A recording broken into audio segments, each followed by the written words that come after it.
this is an iHeart podcast. Guaranteed human. Support for the show comes from Public, the investing platform for those who take it seriously. On Public, you can build a multi-asset portfolio of stocks, bonds, options, crypto, and now generated assets, which allow you to turn any idea into an investable index with AI. It all starts with your prompt. From renewable energy companies with high free cash flow to semiconductor suppliers growing revenue over 20% year over year, you can literally type any prompt and put the AI to work. It screens thousands of stocks, builds a one-of-a-kind index, and lets you backtest it against the S&P 500. Then you can invest in a few clicks. Generated assets are like ETFs with infinite possibilities, completely customizable and based on your thesis, not someone else's. Go to public.com/podcast and earn an uncapped 1% bonus when you transfer your portfolio. That's public.com/podcast. Paid for by Public Investing. Brokerage services by Open to the Public Investing Inc. Member FINRA and SIPC. Advisory services by Public Advisors LLC, SEC registered advisor. Generated assets is an interactive analysis tool. Output is for informational purposes only and is not an investment recommendation or advice. Complete disclosures available at public.com/disclosures.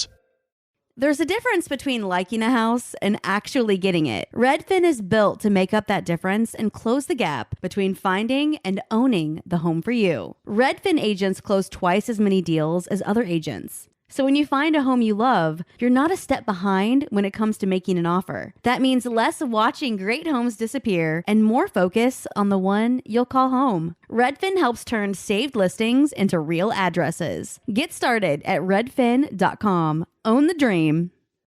Hey, this is U.S. Olympic gold medalist Tara Davis-Woodhull. And I'm U.S. Paralympic gold medalist Hunter Woodhull. As athletes, our lives are about having a clear path. And a team that you can absolutely trust. So when it came to getting the best mortgage, we chose PennyMac. PennyMac is proud to be the official mortgage provider of Team USA and you. Learn more at pennymac.com. PennyMac Loan Services, LLC, Equal Housing Lender, NMLS ID 35953. Licensed by the Department of Financial Protection and Innovation under the California Residential Mortgage Lending Act. Conditions and restrictions may apply. Zone Media. Hey everybody, Robert Evans here, and I wanted to let you know this is a compilation episode. So every episode of the week that just happened is here in one convenient and with somewhat less ads package for you to listen to in a long stretch if you want. If you've been listening to the episodes every day this week, there's going to be nothing new here for you, but you can make your own decisions. Robert Evans here, and this is It Could Happen Here, a podcast about things falling apart, and boy, they sure seem to be, don't they? The 2024 election is terrifying a lot of people at this stage after a disastrous debate performance by Joe Biden, and this episode will be coming out on the Monday that the Republican National Convention starts in Milwaukee, Wisconsin. A lot of people are terrified about a Trump dictatorship, about Project 2025, and all that that entails. And I want to tell you first off, we will be having a lot of coverage from the convention. Garrison, Sophie, and I are all going to be there all week. We'll start dropping our convention episodes on Wednesday and Thursday and Friday, and then we'll probably have some summary content after that the next week. So we will be getting you our experiences here and everything that we encounter on the ground during what I think is going to wind up being a pretty important week for the American fascist movement. But right now, what I want to address is the sense of kind of unbridled terror that I've seen from a lot of people around me, not just leftists, but regular people that I know in my life, folks who are just kind of like casual Democrats, not the kind who think much about politics, but have suddenly seen the potential of what a Trump second term might bring with it, and are rightfully terrified. So I want to first off tell everyone in that bucket, don't panic. That's what this episode is about, and I'm going to try and give you some good reasons not to panic, some reasons why our situation is not as dire as it seems. And my goal here is not to lull you into inaction or stop you from preparing. You should, in fact, be preparing, and we talk about the various things you can do, organizing in your community, taking action to support migrants, to support each other, to support your LGBTQ friends, women seeking reproductive justice. That's our daily bread and butter. Right now, I want to give you some reasons for optimism about victory and the overall struggle against these fucking maniacs. So, as most regular listeners will know, back in the spring of 2019, I published the first season of It Could Happen Here, which was originally a scripted podcast about the very real possibility of a civil conflict in the United States. The years since have proven several of my predictions painfully accurate. I started the series with fictional vignettes from the perspective of an American civilian watching American tanks roll through the streets of their city.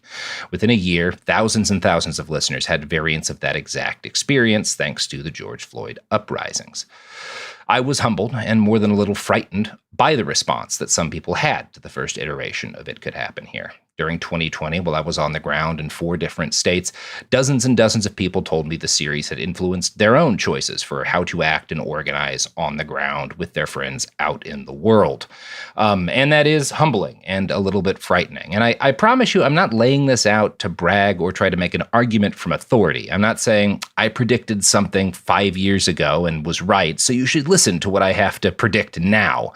In fact, I kind of want to do the opposite, because in another podcast I recorded in 2019 on the anti-vax movement, this would have been an episode of Behind the Bastards, I laid out a theoretical pandemic, and I described it spreading almost exactly the way the COVID-19 pandemic really did spread just a few months later.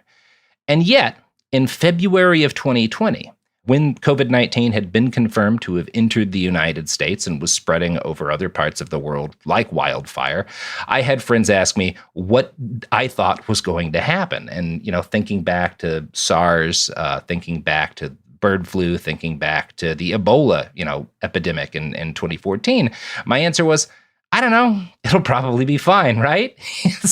Surely there's some adults out there who are gonna, lock this thing down. They're not just gonna let it run rampant over the population, right?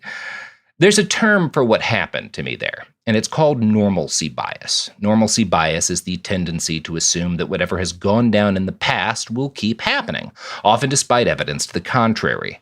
Something like 80% of people display attributes of delusional thinking caused by the normalcy bias during disasters.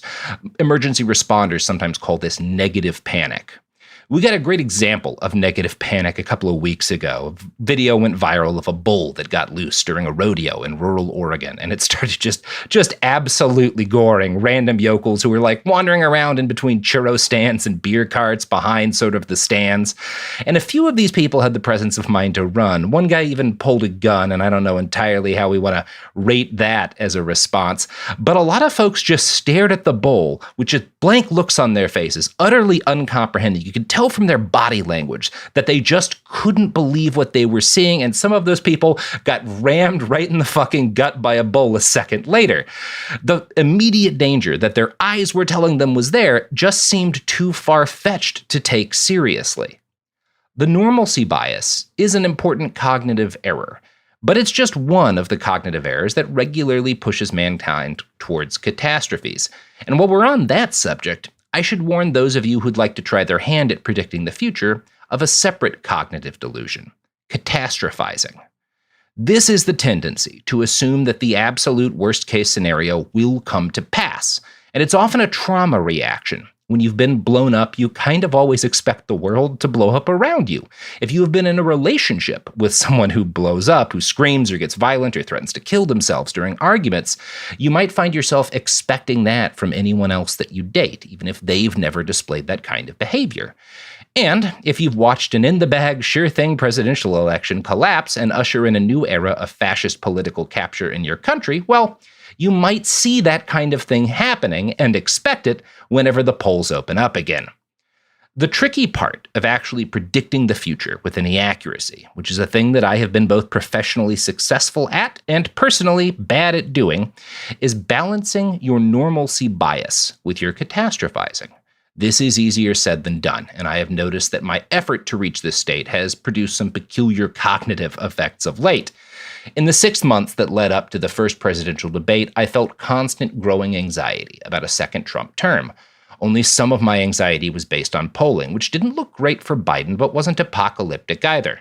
I was anxious because I saw so many people around me, and I'm not talking about folks on Twitter, but in the real world, go, well, obviously Biden's got to win. There's no way Trump gets elected again, and then go about their day. Then the debate happened. Joe went on stage, barely able to speak at a legible volume, coughing, slurring his words, and dropping into tangents rather than making cogent cases to the country. Everyone around me started to get terrified all at once, and the mainstream media did what it does and pivoted to round-the-clock coverage of the issue of Biden's competency. Now, some people have alleged that this is because the media has some sort of an agenda here, and I really don't credit the media as someone who has spent his life working adjacent to the mainstream media with that kind of capacity to plan. What these people, what these reporters, what these news organs were doing was pivoting to the issue that was doing the most to raise our collective blood pressure. Because among other things, that's what social media has trained them to do, because that's where the fucking money is, right? You know, not that this issue didn't exist before that. If it bleeds, it leads has been a long-time axiom in the field. But that's what's happening here too, right? And because the money is in saying and talking about the things that gets people's blood pumping the most, the question of is Joe Biden doomed soon yielded to is democracy doomed, as analysts and pundits started hyping up Project 2025, a blueprint for fascist takeover of the U.S. published by the Heritage Foundation last year. Now, I am not a pollster, and I don't claim to base any of what I say next on some kind of mathematic expertise, but I don't think we're doomed. I don't think fascist takeover is inevitable, even in the likely event that Biden loses. And I think our position is a lot stronger than most people realize. This is why right-wing influencers and strategists have started going so hard on rhetoric that makes them sound like fucking Cobra Commander. The best example of how mask-off the fascist right has gotten is Kevin Roberts, president of the Heritage Foundation, who said this during a recent press conference.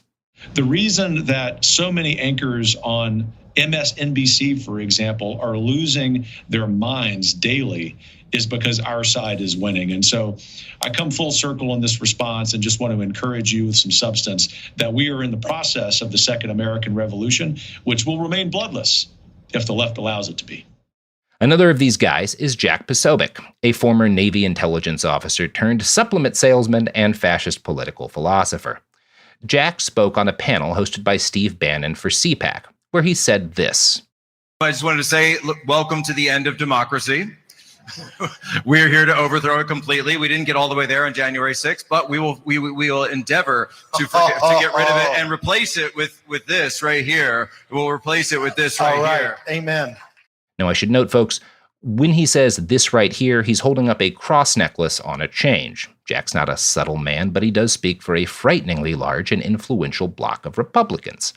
Both of these guys are end results of 80 years of conspiracy theories and hate speech funded by generations of wealthy businessmen and their fail sons, and at this point, fail grandsons. The mainstream media and most voters in this country did their best to ignore these guys for far too long. Now they're pounding on the doors to the halls of power. Mouths watering, dicks hard, guns loaded, and people are freaking out. Biden's poor debate performance and the minor civil war within the Democratic Party over whether he should remain the candidate has zeroed a magnifying glass on these people. Now, obviously, Jack and his fellow fascists have been poking on the fringes of the American right for years there. Nothing they're saying is new. But Trump's likely victory and the Supreme Court's recent ruling on executive immunity have led a lot of people to conclude that Project 2025 is Trump's plan to execute as soon as he takes office. This is something guys like Posobiec and Roberts want you to believe because they want you terrified, hiding, shrieking away from confrontation. Like all fascists, they have an instinctive understanding that if they can just convince you that the fight is already lost, they win. This is why Jack has spent the last 2 weeks since the debate quote tweeting every left-wing media person he can find and saying 6 months to insinuate they'll be dead or in camps after Trump's inevitable victory. He wants you to panic. Jack is a veteran, and while he was not a great soldier, he is familiar with some very basic concepts of military strategy. One of them that I bring up often because I think it illustrates something important is the OODA loop. This is the process by which people make decisions and act in combat situations. And it stands for, the different stages of this process are observe, orient, decide, act. If you can disrupt any part of the OODA loop, you can stop an opponent from taking effective action, from deciding or from carrying out their actions. Jack and his peers want you to panic. They want you to make plans to leave the country, to go to ground, to hide all evidence of your political sympathies. Ideally, and I don't make this allegation likely, he wants you to commit suicide. He wants you to feel hopeless. He wants you to believe that nothing matters any longer, because what matters most to him is that you and people like you are out of the picture, either dead or so scared that you are disrupted from acting in any concerted way against him and his friends. Now, my job as a semi-professional Cassandra and as a guy who reports on the far right is to tell you this: a Trump dictatorship is not inevitable. These fucks are weaker than they look. And we will talk about all of that after some ads.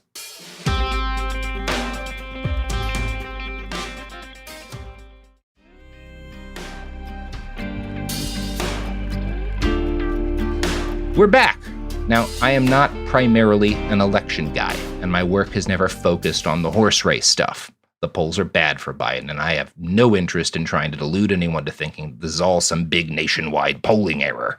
The only thing I will say about the Democratic Party's actual electoral chances is to note gently that online discourse has somewhat inflated the polling fallout from the debate. Trump is now the odds-on bet, but if you average the swing state polls, he and Biden are generally within the margin of error pretty much everywhere. Now, you're going to get a different analysis depending on which poll expert you trust. The new guys at 538 still have it mostly as a coin flip, although one that slightly favors Trump. Nate Silver himself gives Biden under a 30% chance, which is terrible, and also about where Trump was in November of 2016. And we all do know how that election ended. People are often very bad at understanding probabilities, but saying he's got a 29% chance of winning doesn't mean it's impossible for him to win, right? The situation is serious, but the future is not written, and you should remember that, for good and for ill, the final results of this whole thing will come down probably to 100,000 voters or so in 5 or 6 states. Now, it's also worth me saying this. Both of these candidates are old men. And statistically, it would not be unheard of or weird if one of them was dead before the election. Joe Biden could still lose in a palace coup from the rest of his party and get replaced. Anything can happen, and in U.S. politics, it often does. Hey everyone, Robert here. 2 days after I wrote this, something happened. There was an assassination attempt against former President Trump. I am recording this a couple of hours after it happened. A lot is unclear at the moment. Other than that, somebody shot at him. It looks like he was wounded from glass shrapnel when the teleprompter was hit. That's what the Secret Service is currently claiming. A shooter appears to have been outside the venue on a roof. Not much more I can say at this point. I will note, again, there's a lot of catastrophizing going on. People saying like, oh, this means he's definitely going to win re-election. When Reagan got shot, that Trump, rocketed him to a re-election victory. That's possible. That could be what happens here. It's definitely a solid case to be made for that. That's what happened with Reagan. But that's not always what happens when there are assassination attempts against sitting or former presidents. On September 22nd, 1975, Sarah Jane Moore, a member of the Manson family cult, attempted to assassinate President Ford with a .38 revolver. He did not win re-election. So, that's just as a note, sometimes what happens. It's impossible to say what's going to happen with this, but if you're looking to past U.S. history for precedent, you're still kind of in a situation where, really unclear what's going to go down. Now, that's all the horse race stuff I'm going to subject you to. We are now going to move forward with the rest of this episode trying to answer this question. What happens if Trump wins? And I'm going to give you some very good reasons not to freak the fuck out. The first has to do with Project 2025. In short, this Heritage Foundation document maps out a path to place the whole federal bureaucracy under President Trump's control, effectively ending separation of church and state, utilizing law enforcement to go after dissidents, making recreational sex illegal, and criminalizing daily life for millions of LGBT Americans. In short, it is a roadmap to Christian dictatorship. Now, I'm not going to tell you shouldn't find this chilling. But let's be clear about what Project 2025 is. It is a 900-page document written by a think tank that has lost a lot of its influence and access to power over the last 10 years. The Heritage Foundation was once, as Molly Ball described in an article for The Atlantic, the intellectual backbone of the conservative movement. But during the Obama years, the tremendous influence of the Heritage Foundation started to get pruned back by establishment Republicans, because it became clear that in a lot of ways these guys were dangerously out of step with voters and kind of hard to work with. The pullback actually began in 2014, when the Heritage Foundation was suddenly banned from the Republican Study Committee retreat over a conflict around a farm bill. Now, the think tank remained influential, but its decline accelerated after Trump took office. Some of this was the result of the fact that conservative think tanks have seen a general decline in influence from the good old days, the height of their power. The Republican Party has won the popular vote in exactly one election this century, and as of 2022, we have seen them go through 2 disastrous midterm elections in a row and 1 disastrous losing presidential election. Now, there's an interesting piece of reporting on the Heritage Foundation's decline from 2022 by the Washington Post's Jeff Stein and Yagana Torbati. They quote one conservative on Capitol Hill as saying, "People do not walk around in fear of the Heritage Foundation the way they did 10 years ago. And the main reason why is because Trump and the people around him were gaining a lot more influence, right? These old think tankers just didn't hold the juice that they used to." Now, that article was published in response to a switch in leadership for the think tank, which is how Kevin Roberts wound up in the position he occupies, and why the Heritage Foundation pivoted from focusing on economic concerns to shit like stoking panic over the existence of trans people, critical race theory, all the culture war stuff that we have been bombarded with now for years. This is shit that fires up a chunk of the Republican base, but the last 3 election cycles have shown it's dog shit at getting regular Americans on board, because regular Americans look at this stuff and go, well, these people are fucking out of their minds. I think the near panic around Project 2025 is potentially useful. It has the potential to line a lot of voters up, and crucially, not for Joe Biden or for the Democrats, but against a Republican Party that has almost entirely yielded to the fascists in its midst. But I also see a lot of people describing Project 2025 as Trump's plan for when he takes office, and that's just not what it is. These people will note that a lot of former Trump people have worked for the Heritage Foundation, to which I say, he hates a lot of the people who worked with him the last administration around. This is very common knowledge. Some people will also point out recently unearthed video of the director of Project 2025 back in 2023 telling a right-wing podcaster that Trump was very bought in with Project 2025. And maybe that's true, but I don't feel like you should necessarily believe this guy isn't just tooting his own horn.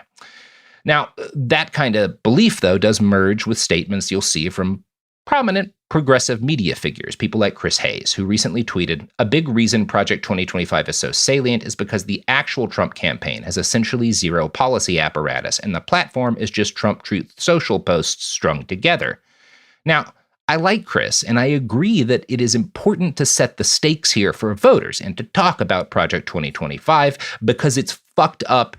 And we should do something about the fact that these people feel confident putting out open plans to end democracy and institute a Christian nationalist dictatorship. But what Chris says is not strictly accurate, because Trump has a platform, and it might have been influenced by Project 2025. I think it probably was, but his platform is called Agenda 47, and we have covered it on It Could Happen Here, our daily news program.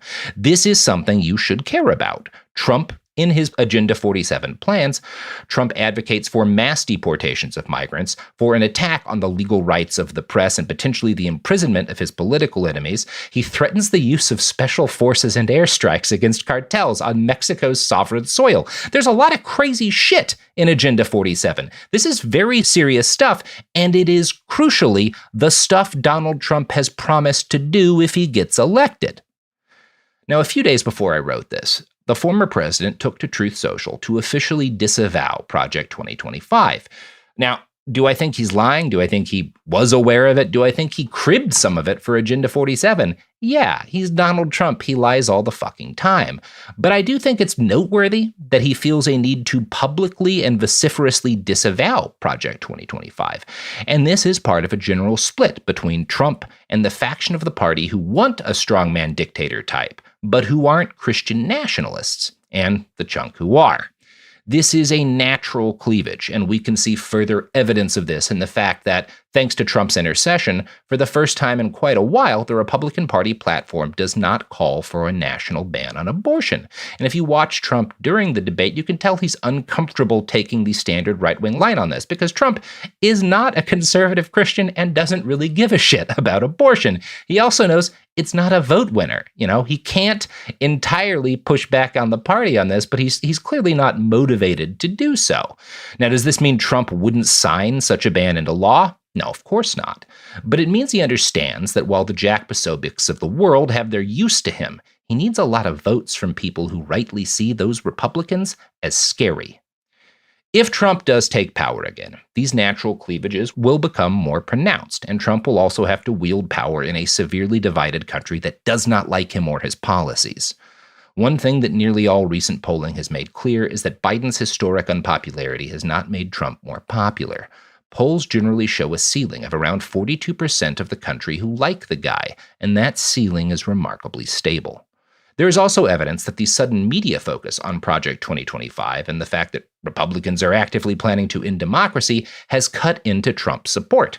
Right before I finished this episode, on Thursday, July 11th, Ipsos published a poll showing Trump down a point from their last poll taken after the debate, which put him and Biden close to a tie. Now, this still isn't great for Biden because by all rights, this election should not be close. But I think a lot of people have made the mistake of conflating disgust for Biden with surging support for Trump, and that just is not what we're seeing. More evidence for this comes from a recent ABC Your Voice poll, which showed 50% of the country having an unfavorable opinion of Biden and 59% having an unfavorable opinion of Trump. Part of why so many of these outright fascists have gone mask off is that they see these numbers too. They know that this moment right now is their best shot, maybe ever, at taking this country, crushing their enemies, and inflicting the pain that it is their only purpose in life to inflict. And they might win. They might get to do that. The Heritage Foundation is not at the heart of the Trump campaign, but any step closer to total power for these people should ring alarm bells in every heart and head in this country. Yet the severity of the situation does not change this absolutely crucial fact. The fascists know the wind is no longer at their backs. And I'm going to talk about that when we come back from this ad break.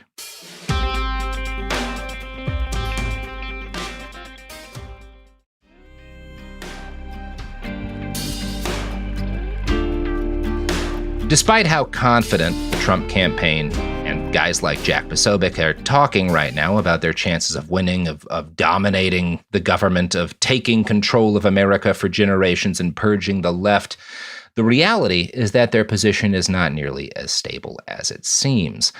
And, part of why I think a lot of folks on the left and liberals buy into the claims that the right is making right now about their guaranteed victory, about their looming inevitable victory, is that Americans tend to be pretty self-centered when it comes to politics. And it is understandable that this nail-biter of an election and Joe Biden's calamitous debate performance has people here feeling doomed and feeling like a new fascist world order is inevitable. If you feel that way, though, I urge you to look around the world. Look to India, where authoritarian near-dictator Narendra Modi was just dealt a startling setback in the Indian general election. His party, the BJP, failed to win a majority for the first time since 2014. Now, this is not the end of Modi, but it is a shocking sign of where the wind is blowing and the backlash that has started to form against the far right worldwide. In the UK, the Labour Party just won a landslide election against the Conservatives, capping an end to more than a dozen years of Conservative power. And in France, the snap election called by President Emmanuel Macron inspired the creation of a popular left-wing front against the far right, which defeated the far right in another historic election. Among other things, this new left alliance has promised to recognize the state of Palestine and increase support for Ukrainian resistance to Russia's invasion. I could go on. Turkey's all-but dictator, President Erdogan, has been bleeding support for years now and recently suffered a massive setback in regional elections around the country. The opposition Republican People's Party took the 5 largest cities in the country in an upset vote, including the capital, Istanbul, where Erdogan's party had invested massive resources. Now, these upsets in India and Turkey are so worth discussing because both countries are years into their own version of the nightmare scenario that Donald Trump Season 2 represents, right? They voted voted their fascists into power. These guys took control of the courts, imprisoned dissidents, harnessed civil violence for political gain. And yet, even with all that, even with all the power available to a modern security state, their hold on power is slipping, just as I read these words. For many years, neo-Nazi activists sought to influence and build support within the Republican Party and talked about hiding their power level as they did so. Now, this is a term they cribbed from Dragon Ball Z, and it means, in essence, pretending not to be a crazy-ass fascist in order to get enough support from the normies that you can act like a crazy-ass fascist with the power of the state. Well, the masks are off now. Nobody is hiding their power level anymore. And I am not so arrogant as to claim that I know that their defeat is around the corner. But I will tell you one thing. This is a make-or-break moment for the sons of bitches. If they fail now, they will find themselves exposed in a country that knows precisely who and what they are. And this means we will have the opportunity to destroy them. Now, how would we do that? Well, first off, I'm not going to give you a detailed, perfect roadmap for how you can participate in this and how we can easily destroy the fascists in the next, 5 or 6 minutes of a podcast. But I do have some theories. I will elaborate on them more in subsequent episodes. And I want to emphasize right now that this is possible because the cultural power of the far right, which seems so mighty right now, actually does rest on a house of cards. The Republican Party today is funded primarily by a coalition of car dealers who donate more than any other profession because their job depends on being able to scam consumers, multi-level marketing corporations, supplement sales, affiliate marketing, mega churches, and of course, our old friends in the oil and gas industry. And there's a lot of ways to attack these different pillars of right-wing power, these people who are actually funding their media operations, who are funding a lot of these more radical candidates, and who are lobbying for changes in laws that hurt you and help them. And again, I'm not going to be able to give a comprehensive list of how you go about dismantling all of this. It is a formidable task, but you could do a lot of damage to the power of the far right by regulating car sales and punishing dealers who scam consumers, which is close to 100% of dealers. You can ban the sale of unregulated supplements marketed as medical treatments, a thing that should be illegal but effectively is not. You can ban pyramid schemes and prosecute the criminals who have made fortunes off of them. These are counterattacks that will improve daily life for huge numbers of voters and do functional damage to the right's ability to move and maneuver. Now, I don't mean to suggest that the only way to move on any of those issues is just to vote, right? Democrats have had decades to fight back against this shit, and they have failed by nearly every measure. But we have the potential of a general strike coming up in 2028 if the UAW has their way. And the catastrophic failure of the Democratic Party in this election has, I think, created some space for new kinds of organizing. The last point I want to leave you with is one more piece of evidence that the juggernaut hurtling towards us is not so hale and hearty as it seems. In April of this year, The Atlantic published an article based on analytics of the most popular right-wing news websites in the country. They wrote, "This past February, readership of the 10 largest conservative websites was down 40% compared with the same month in 2020, according to The Rightening, a newsletter that uses monthly data from ComScore, essentially the Nielsen ratings of the internet, to track right-wing media. Some of the bigger names in the field that have been pummeled the hardest. The Daily Caller lost 57% of its audience. Drudge Report, the granddaddy of conservative aggregation, was down 81%, and The Federalist, founded just over a decade ago, lost a staggering 91%. Now, these numbers are startlingly consistent across right-wing media, and they are vastly worse than what liberal and left-leaning media has seen over the same time period. A number of ostensibly liberal sites, like The Times, have seen an increase in subscribers over the same period, and I can confirm to you that here at Cool Zone, we have more listeners and subscribers than we did in 2020. Now, should you feel like there's nothing to worry about just because the right-wing media is taking a fall? No. But what this should be evidence of is that, again, their support has always largely been built on their ability to generate huge amounts of money and essentially buy attention And that's largely where guys like Ben Shapiro have gotten their cultural power. And that's made Ben Shapiro a wealthy man, but it hasn't actually brought him a lot of people who give a shit what he has to say. The actual number of people paying attention to the scary motherfuckers that you see in these clips that spread on liberal and lefty social media is very small. And it's very small because these people are crazy assholes who most of the folks around you, who are basically decent people because most people are decent, fucking hate. What we have seen here, what we are seeing here, is the shattering of an illusion, and the popularity of a lot of right-wing media was only ever an illusion, popped up by an infusion of cash from billionaire fail-sons desperate to hold on to their money. Most people don't like or trust these folks, and the arrogance and certainty of victory that the Trump campaign and the PSOBICs of the country have been showing now, well, it's caused them to expose themselves. There's precisely one thing you can always count on from fascists, and it's that they're dog shit at estimating risk. Time and time again, they convince themselves that they cannot be stopped and pick fights that they wind up losing. And that is perhaps the most reliable thing we can predict from their behavior, and maybe the most comforting thing I can tell you going forward. Now, I also just retyped and re-recorded this ending in the wake of the assassination attempt against former President Trump. And I want to talk a little bit about that before we go out, because that is certainly potentially a game changer. People saying this could change the whole election are not wrong. But at this point, far from a guarantee as well. As I said earlier, there have been assassination attempts against sitting presidents and former presidents that have not moved the needle in an election either, at least not in a really clear way in favor of the person that the attempt was against. So we don't know how this is going to play. One thing I have seen in the immediate wake of this, within minutes of the attempt itself and video of it going up, is liberals, I think mainly liberals, but also some people on the left immediately being like, this is a Reichstag fire situation, this is staged, this is obviously a fake attempt. I don't see any evidence of that in the video that's out there. I do not believe this was faked. I do not need a conspiracy to believe that somebody would want to take a shot at former President Trump. The video does not show any clear weird signs that would make me suspect something odd was going on. One of the things that's come out, it looks like the shooter was on a roof nearby. Pretty clear evidence of that at this point. There are some reports from people in the crowd who say that they pointed out the guy on the roof to police and were basically ignored. The police didn't do anything. That also does not seem weird to me. And if it does to you, I want to explain something about these events, because I've been to a number of events during presidential campaigns where the Secret Service is doing security and other kind of large scale, events like this where there's a lot of different law enforcement agencies.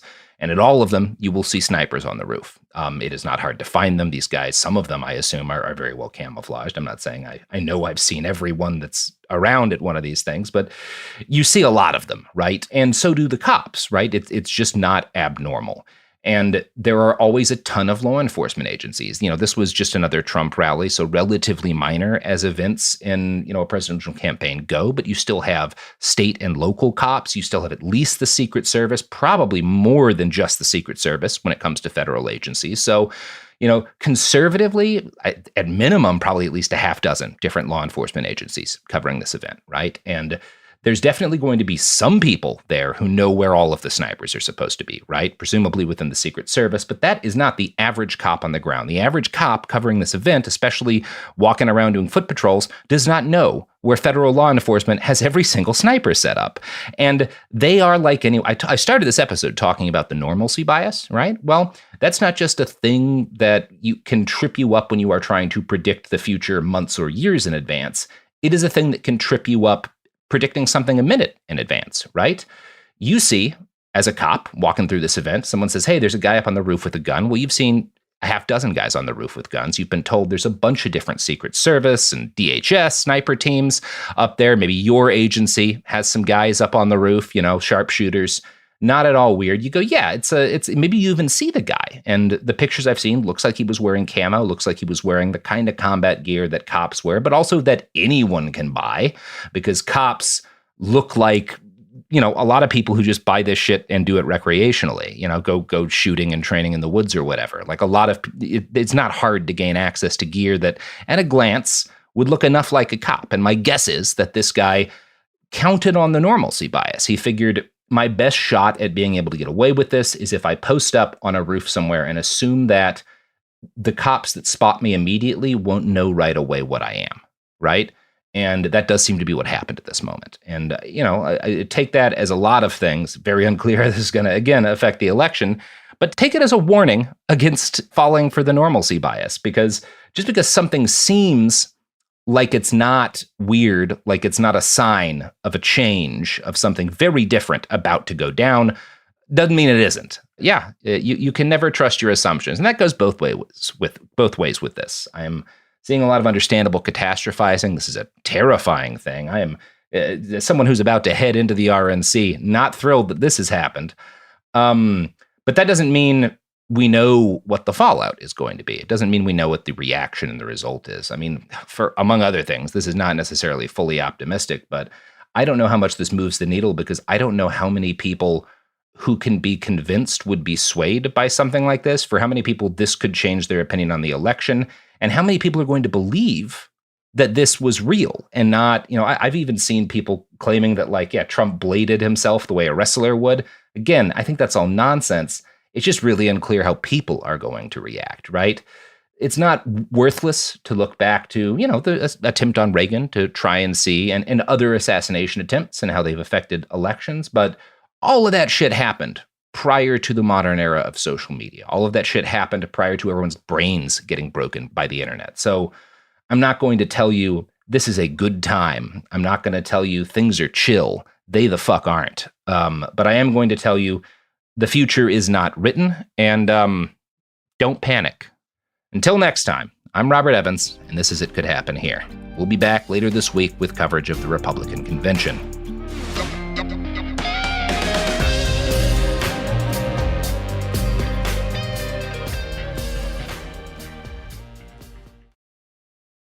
Support for the show comes from Public, the investing platform for those who take it seriously. On Public, you can build a multi-asset portfolio of stocks, bonds, options, crypto, and now generated assets, which allow you to turn any idea into an investable index with AI. It all starts with your prompt. From renewable energy companies with high free cash flow to semiconductor suppliers growing revenue over 20% year over year, you can literally type any prompt and put the AI to work. It screens thousands of stocks, builds a one-of-a-kind index, and lets you backtest it against the S&P 500. Then you can invest in a few clicks. Generated assets are like ETFs with infinite possibilities, completely customizable and based on your thesis, not someone else's. Go to public.com/podcast and earn an uncapped 1% bonus when you transfer your portfolio. That's public.com/podcast. Paid for by Public Investing. Brokerage services by Open to the Public Investing Inc. Member FINRA and SIPC. Advisory services by Public Advisors LLC, SEC registered advisor. Generated assets is an interactive analysis tool. Output is for informational purposes only and is not an investment recommendation or advice. Complete disclosures available at public.com/disclosures. This is Jacob Goldstein from What's Your Problem? When you buy business software from lots of vendors, the costs add up and it gets complicated and confusing. Odoo solves this. It's a single company that sells a suite of enterprise apps that handles everything from accounting to inventory to sales. Odoo is all connected on a single platform in a simple and affordable way. You can save money without missing out on the features you need. Check out Odoo at odoo.com. That's odoo.com. Time for a sofa upgrade? Introducing Anabay Sofas, where designer style meets budget-friendly prices. Anabay brings you the ultimate in furniture innovation with a modular design that allows you to rearrange your space effortlessly. Perfect for both small and large spaces, Anabay is the only machine-washable sofa inside and out. Say goodbye to stains and messes with liquid and stain-resistant fabrics that make cleaning easy. Liquid simply slide right off. Designed for custom comfort, our high-resilience foam lets you choose between a sink-in feel or a supportive memory foam blend. Plus, our pet-friendly, stain-resistant fabrics ensure your sofa stays beautiful for years. Don't compromise quality for price. Visit washablesofas.com to upgrade your living space today. Sofas start at just $699 with no risk returns and a 30-day money-back guarantee. Get up to 60% off, plus free shipping and free returns. Shop now at washablesofas.com. Offers are subject to change and certain restrictions may apply. Welcome to It Could Happen Here, a podcast about things falling apart, and nothing says things falling apart better than as many Republicans as possible jammed into as small a place as possible with half of the cops in the United States of America there as well. With me is Sophie Lichterman and Garrison Davis, our on-the-ground reporting team for the Republican Convention Nationale. Wow. It's true. We're here. We are at the Republican National Convention the day after former President Donald Trump was nearly struck down by an assassin's bullet. And it's been pretty fun. Yeah, the vibes are great. Vibes are great. Actually, that's kind of the thing we should start with. The former president was shot yesterday, and the shit online has been absolutely unhinged. And I was expecting a lot, but certainly a different vibe at the thing, which was, I think, basically the same vibe it would have had if the president hadn't been shot. People were, by and large, not acting different. Okay, so set the scene. We went to this Red, White, and Brew kickoff. Yeah, the inaugural party. Shocking amount of free alcohol. How many people do you think were there? I don't know, thousands. Definitely thousands of people. Yeah, it was not crazy crowded, but it was big. The flyer said they were estimating 10 to 15,000 people over the course of like 5-6 hours. Yeah, that sounds about right. Yeah. Trace Adkins performed and sang a song with the lyrics. Garrison. Well, this was actually a spoken word intro to a song. This was in the middle of the songs. Yes, yeah. we were in the middle. Trace, if you haven't heard, Trace is a country music star and not a good one. I'm not sure if it was him or if it was Toby Keith that Chris Christopherson said did to country music what pantyhose did to finger fucking. But that is the kind. Right. It's a famous line, Sophie. He's a terrible musician. I just died. Anyways, the line that was said was Garrison. Well, he had this little preamble about how he was getting really handsy with with his nurse. He's sick recently. He has a nurse. She's taken great care of him, and she hasn't gotten angry that he keeps touching her against her will. He's been getting really handsy, and she would actually press charges if they weren't married, which is the punchline. Ha ha ha ha ha. Is that and that was kind of the energy of the entire event. Mm-hmm. So just raping your wife, not even a joke, just like a celebratory statement as we are walking around a crowd of at least 5,000 Republicans. We walk into this event and there are balloon wavy noodle guys. It's the wacky inflatable arm flailing from a used car dealership. I've never seen that many of them in one place. Yeah, and then there's dozens. There's women on platforms. Well, there's a red carpet and all 50 state flags are lining it. And periodically in between the flags, there are plinths where there are what we used to call booth babes, which is if you would go to E3, which was the video game convention, there would be scantily clad women. Car conventions do the same thing. CES used to do this too. Women wearing very little who are there to stand next to products or whatever. In this case, they were just mostly naked women dancing and waving at people as they came in, and one of them winked at me. Thank you so much. I hope she had a fine night. Me too. We did not. I hope she got paid more than we're getting paid. There's almost no way. Not possible. Because I have asked a couple of different service industry people, including Uber drivers tonight, how are the tips? And everyone said dog shit. Yeah. Not surprising. Nobody's been happy with the tips. Yeah. And it took us quite a while to actually get to this place because of all the different security checkpoints and roadblocks and just the absolute chaotic, unhinged amount of out-of-town cops. And this is not just the RNC. If you've never been to a political convention, you will be in whatever city. This year, it's the RNC is in Milwaukee and the DNC is going to be in Chicago, but whatever city it's in, you will run into LAPD cops, Dallas cops, every cops from every part of the country, in addition to Secret Service, FBI, Homeland Security investigations, all of the kinds of cops are here. Correct. The most interesting kind of cop that I've seen a great number of is U.S. Capitol Police cops. A lot of Capitol Police here. Which is just a little bit funny considering what happened just about 4 years how much ago. Of this crowd assaulted Capitol Police officers? It's kind of an odd dynamic because you have these Capitol Police here, providing security essentially and, protecting attendees to some degree. Well, there's, a decent chance that many of them were just engaged in combat with many of these same people where there was casualties on both sides. which is just a kind of an odd dynamic that you don't really see very often.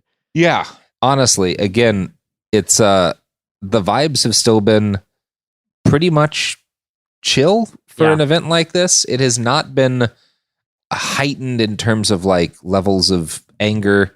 We did see, as soon as we arrived at the airport, literally the second we got to baggage, there was a guy wearing a shirt with the picture of Trump with a bloody ear right after he was shot on it. He clearly made it last night himself. Yep. And it said the Iron Dawn. The Iron Dawn. But that was kind of it in terms of maybe, it's going to take a little longer for there to be more shooting merch out there. But but more than that, I just didn't hear a lot of, like, we sat down, we got some food and some drinks when we were at this big party. And we sat down with these two ladies who were delegates from Texas. Older women. One was clearly in her 80s. One looked like she was more in her 60s. Talked with them for quite a while, and they were very far right, very strong views on religious conservatism, very anti-trans. The older lady that I talked to, none of them said a single word about Trump getting shot. It absolutely did not come up. No. Which I was kind of surprised about. No, and I got here a little bit earlier than Robert and Sophie, and I was hanging out with some of the delegates from Idaho and North Dakota, and similarly, no one was talking about that. Yeah. It was just not mentioned. It was on Fox News in the background. Yeah, you could see on the TV. Every building, yeah. It's constantly playing, but nobody in person seems to be thinking about it or like discussing it as like a thing. And possibly this is just because they've assumed that Trump is just always under this kind of attack, right? He's like the most attacked man, right? Might be. So like this isn't even like a big deal for them. This is just like realizing what they've already built up in their head, right? Yeah. So I think that could maybe just be a factor. This isn't like as impactful for them because they're like, of course, like he's obviously being treated so unfairly. Yeah. I think there's a lot of wisdom curious. in that.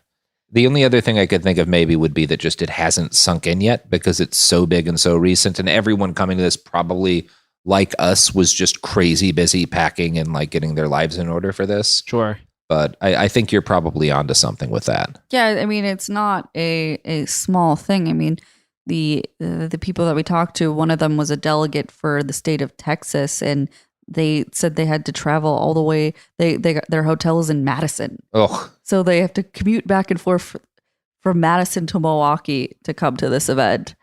Ew. Yeah, that is a long time. Yeah. Speaking of you know what doesn't make me go ugh? These products and services? Yes, we are sponsored first off by Woodman's, the grocery store that won't sell you hard liquor past midnight. Woodman's, everyone lied to you about Wisconsin being proper alcoholics.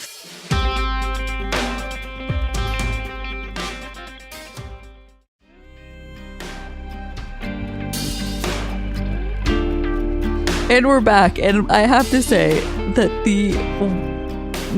today, the scariest part of our day was going to this Woodman's grocery store, which is open 24 hours, 7 days a week. It was not walking into a crowd of 10,000 Republicans. It was, in fact, walking into Woodman's at midnight was astronomically more frightening on like an existential level. It's like one of these like massive like Walmart style, but like really big Walmart style stores. They had a whole aisle of maraschino cherries. A maraschino cherry aisle. There were a shocking number.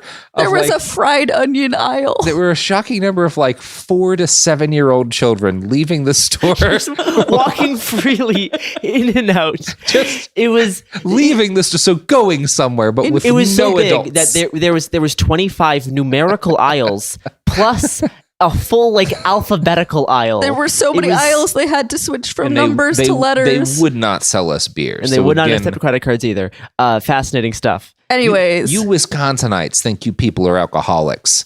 I have gone, there's nowhere that won't sell me liquor in fucking Los Angeles. That's a drinking city, god damn it. God damn it, Garrison. What else? Well, there was also a security guy roaming inside Woodman's. Do you know where there was also security? Oh. Everywhere else? Literally the entire city of Milwaukee right now. Yeah. On roofs, in the street, on bikes, on boats. Which we knew, but... Yeah.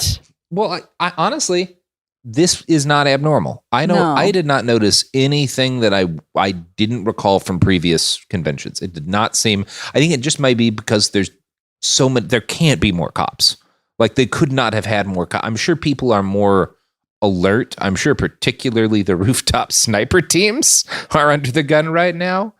But I didn't notice anything more intense than usual. Well, and we were talking with some other people from out of town who we were just getting rides with, and like the amount of barricades and blockades that have been put up over the course of a Sunday, like it changes constantly. Like it's constantly changing which roads are blockaded. Like earlier today, people could commute downtown. And that might be a little different, fairly easier. Yeah. And progressively throughout the day, that became much, much harder to the point where now downtown is almost like you just can't drive. Like most of downtown is just literally blocked off by the type of fence that was developed in Portland back in 2020, and that is covering almost all of Milwaukee's downtown right now. The fence is familiar from previous conventions. I don't remember the moving blockades of streets. That actually might be new. Sure. If it's not, maybe if it happened the last convention, I didn't recall it. Were there any at this party? Were there any booths or things that you saw that surprised you? Well, there was the AR-15 giveaway. There sure was. From Daniel Defense at the U.S. Concealed Carry Association. A little in poor taste, one might say. You know what? In a way, because Daniel Defense is number one. It's the company that made the AR-15 that the Uvalde shooter used.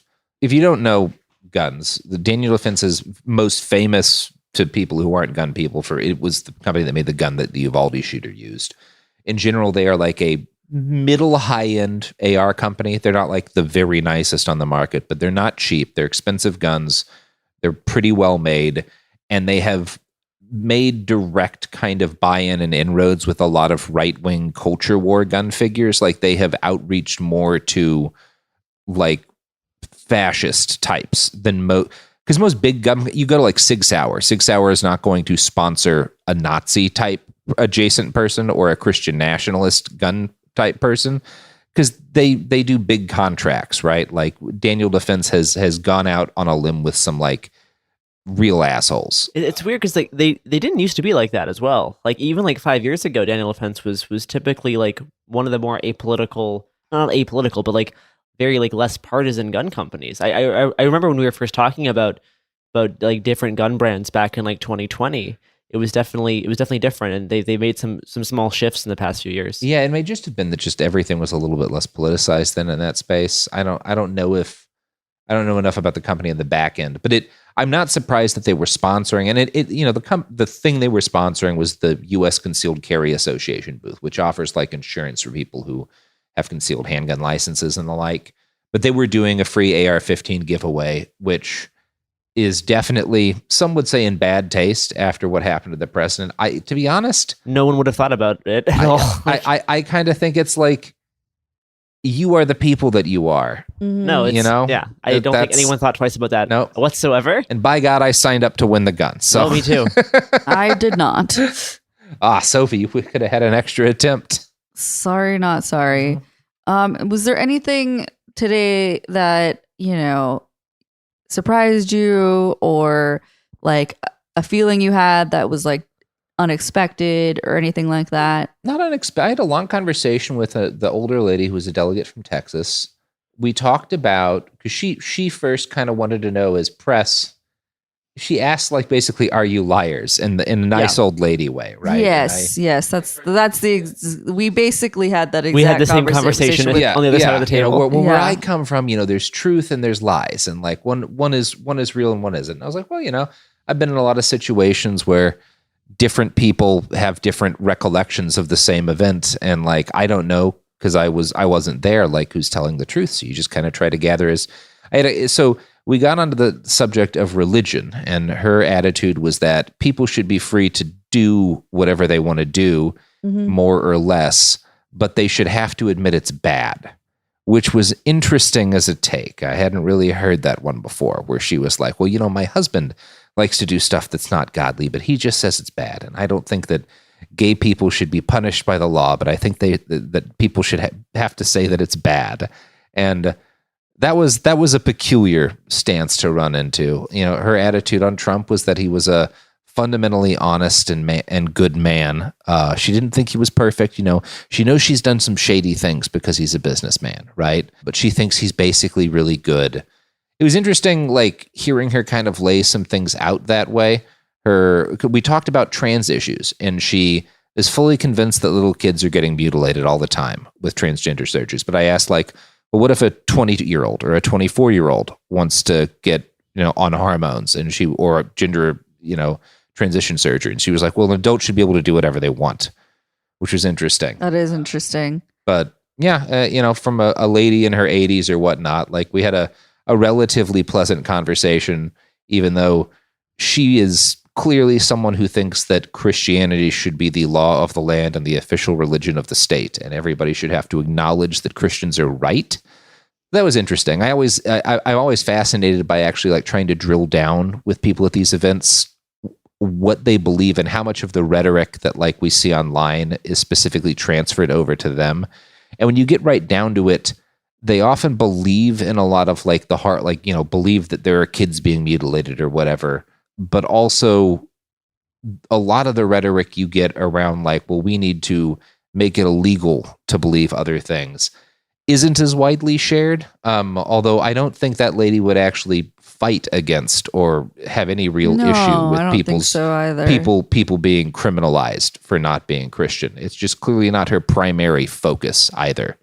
Besides the mistrust of media and press, the conversation that Gare and I had with the other woman, she was giving her version of, her opinion on Roe v. Wade and abortion and things like that.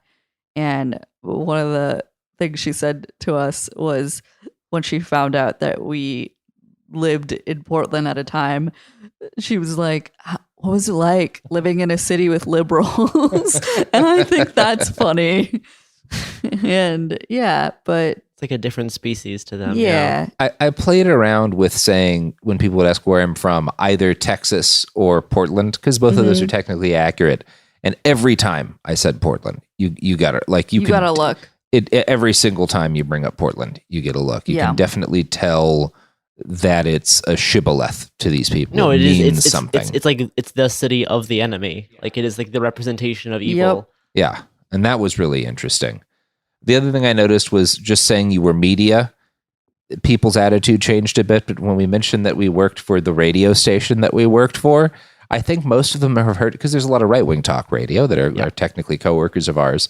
That changed their attitudes back. And I think like radio, weirdly enough, registers it makes total sense. It's like a nostalgia thing, right? Yeah. Like, it's not just that. It's like radio is right-wing media. Sure. The right owns particularly talk radio. And I think that when you say radio, when you say media, they start to think one thing. But when you say radio, that's not something that people have a negative attitude towards. It's not tied to like the coastal elitism of like newspapers, TV channels, that sort of thing. Yes.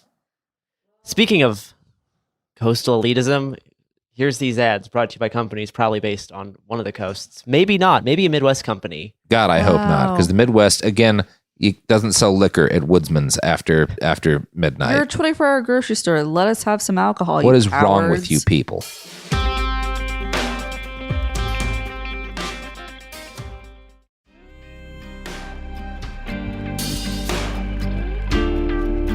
Okay, we are back. We're back. So at the end of this, we are going to talk about the assassination attempt on former President Trump. More has happened since Monday, so we're going to catch you up on what we're thinking about that and kind of the conclusions that we've drawn. We wanted to talk a little bit about one last thing, the convention, which is kind of what we're expecting for the coming days. Tomorrow, there's an AI panel. There is. Is it women and AI? Women and democracy. Oh my God! Sponsored by Microsoft. Sponsored by Microsoft. So that's going to be great. There's a number of other interesting panels. Unfortunately, all of the Turning Point USA panels are closed to press. Yeah. Real bummer. Another event that's closed to press is about 2 or 3 times every day. There is a film screening of a new Ronald Reagan movie Reagan the movie starring John Voight, which we've received some free merch for. We have these wonderful hats made in Myanmar, so it's totally made fine. By the military junta in Myanmar. Totally fine, totally chill. That's going to be showing every single day, multiple times, also closed to press, so that's unfortunate. Yeah. There's rumors and talk that Trump might make an early appearance. They might try to secure the nomination a little bit early, just so he gets extra Secret Service detail because of weird laws. Interesting. Some of the speakers that are supposed to come are Nikki Haley, JD Vance, Ricky Rubio. For me, Ricky? Oh, Ricky. Did you made call him Ricky Rubio? That's an NBA player. I didn't realize you and Ricky were so no, close. that's an NBA player from Spain. Okay. Sorry. Sure. Marco Rubio. So sorry. I wish the Ricky Rubio from Spain was the vice Rubio president. From Spain was coming. He's so sorry. I'm going to guess he doesn't know much about our laws. That said, neither does JD Vance. Pudding Ron's going to make an appearance. Oh, good old Pudding Ron. Interesting to me, but to neither of you had any name recognition, but Amber Rose is going to speak. I don't know that broad. Who used to... Jesus Christ. I'm at the Republican convention. I got to blend in. We do. She used to... I don't know if she currently does, but she used to run a thing called Slut Walk in LA and dated Kanye West. Anyways, I guess it makes a little bit more sense when you add the Kanye West to it, but she's speaking...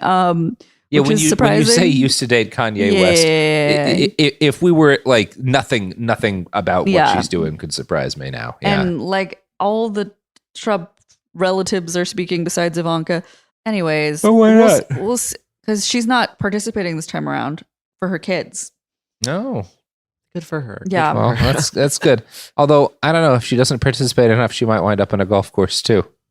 Wow, dark. Anyways, I'm just saying he did it. Speaking of death. Oh no, sorry, bad transition. Anyways, it's gonna be great, guys.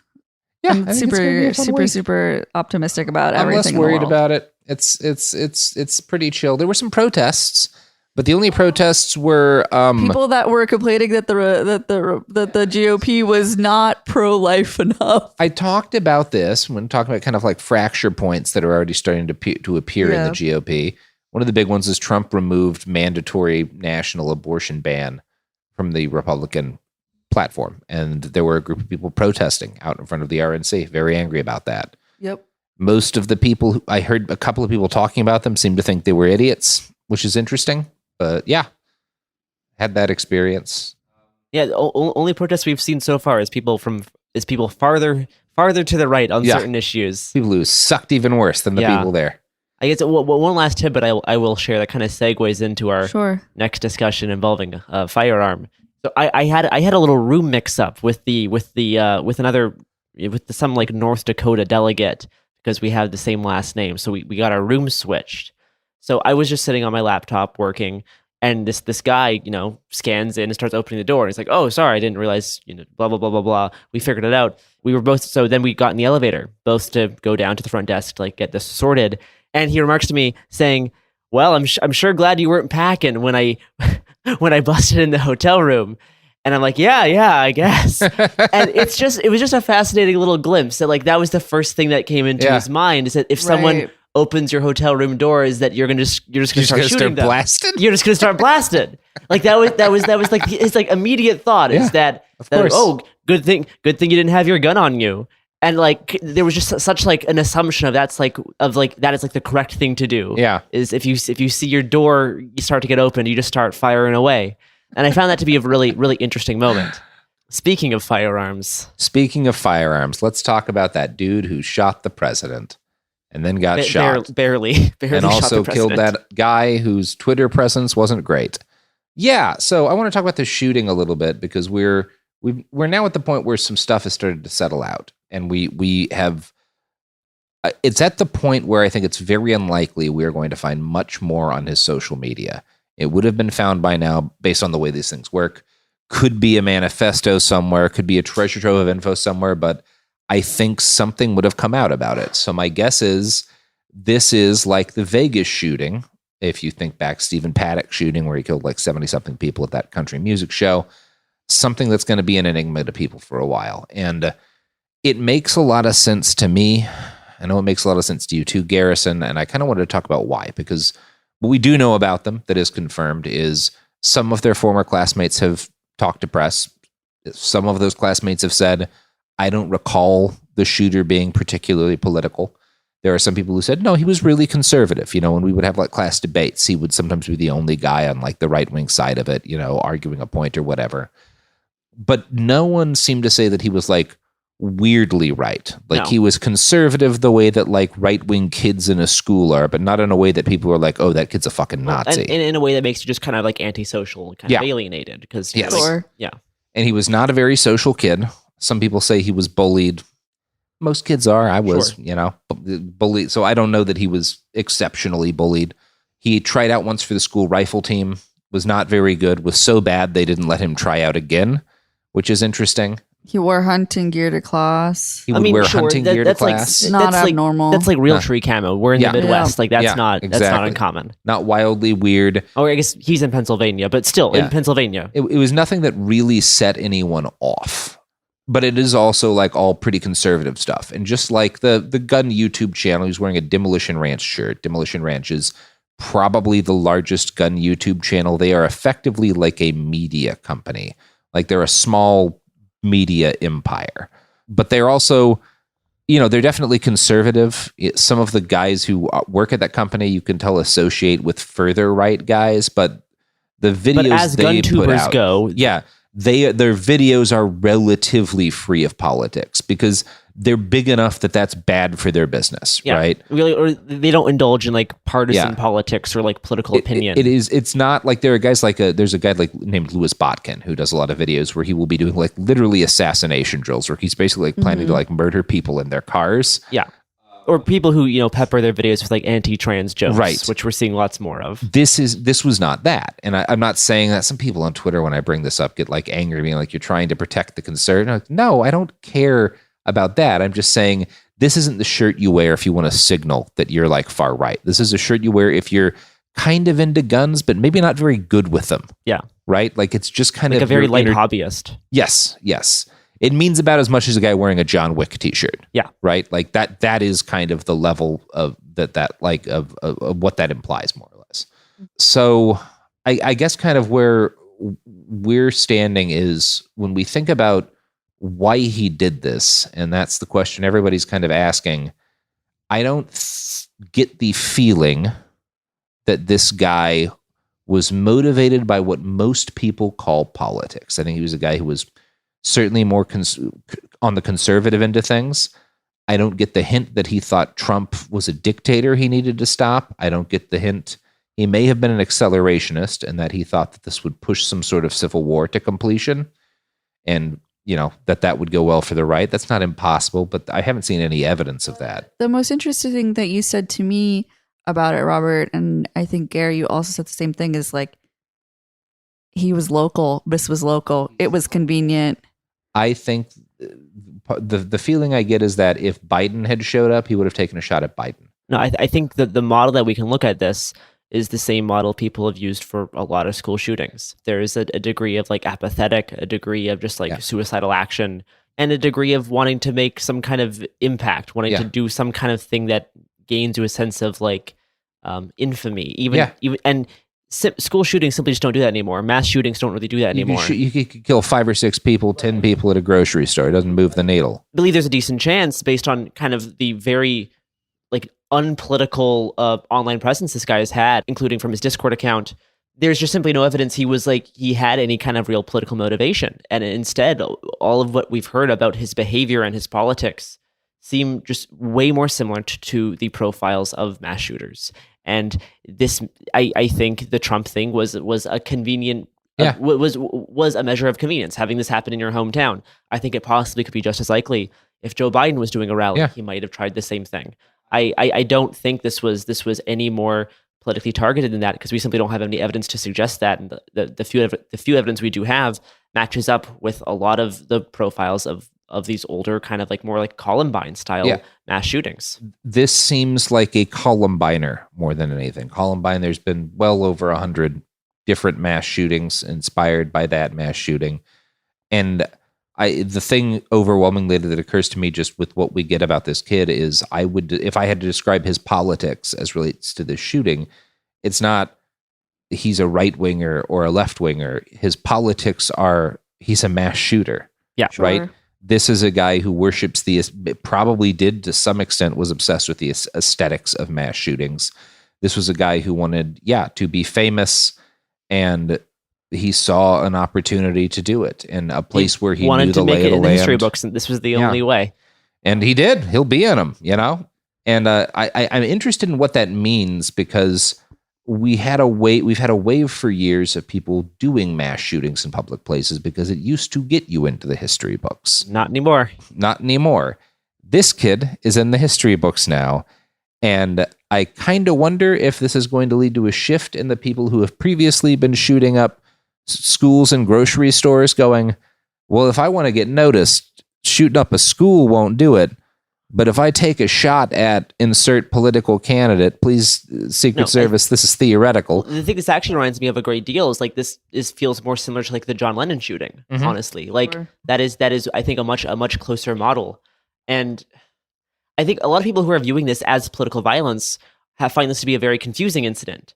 And I don't think it's useful to view it the way that we typically view political violence. No. I think it's much closer. I think it's much more understandable as being akin to something like Columbine, the Las Vegas shooting, the John Lennon shooting. And when you bring that up to people, it makes them angry because it's a shooting of Donald Trump, the most politicized man who maybe has ever lived, in the most politicized election of anyone's lifetimes.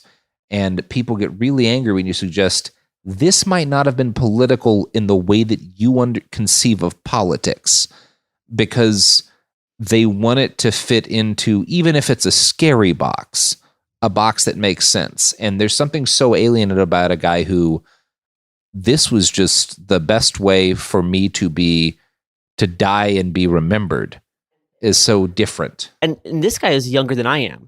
20. Trump, for him, has been a forever character of politics. He was 12 when the campaign started. Trump has always been a political character. This Yeah. is just someone who represents what politics is. Yeah. He's not like an abnormal, fascist like threat the same way that people who've studied politics for a long time can view Trump historically, being like, oh, this is like a worrying trend. This is just like what regular politics are to people younger than me. So I think that's also another interesting way to view it, when it's like, this is just who you grew up with, as being the guy. This is just the guy. And we started this talking about why it seemed like, at least from the conversations we were having, the assassination attempt was such a mild topic, or such a non-topic around the people we met. And I wonder if some of it is confusion about what it means. Because this clearly isn't like an Antifa guy. Yeah, it wasn't an Antifa guy. It wasn't, a trans person with blue hair, right? It wasn't something that fit into their narratives. It looked like probably a lot of people's like grandkids. Yeah. Right? Like, because most people here are considered and, considerably older. And wearing a gun t-shirt that probably a third of the people in this have, or at least they watch the channel, right? That is an interesting way to view it, is that the mass shooter looks like a lot of these people's like grandkids. Yeah. That is an interesting aspect. Yeah.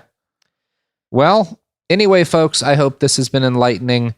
This is just the start of our week, so we're in for 5 more days that I'm sure each will be a worse time than the last. We're all going to go to sleep now. And never go to Woodman's ever again. No, but we're going to find a place to get liquor tomorrow. I promise you that. My Ladies, God. Gentlemen, and garrisons.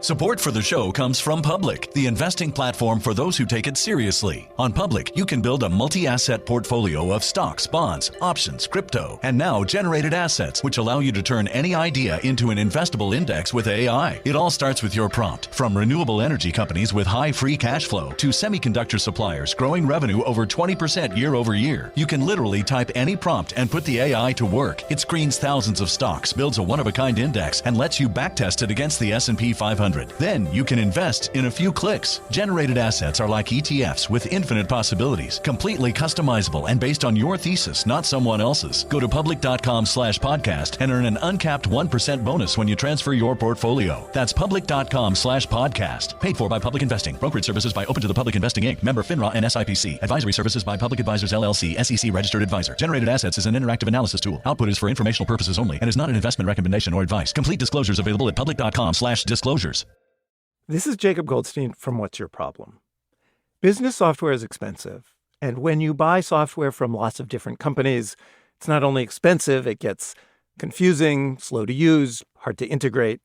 Odoo solves that because all Odoo software is connected on a single affordable platform. Save money without missing out on the features you need. Odoo has no hidden costs and no limit on features or data.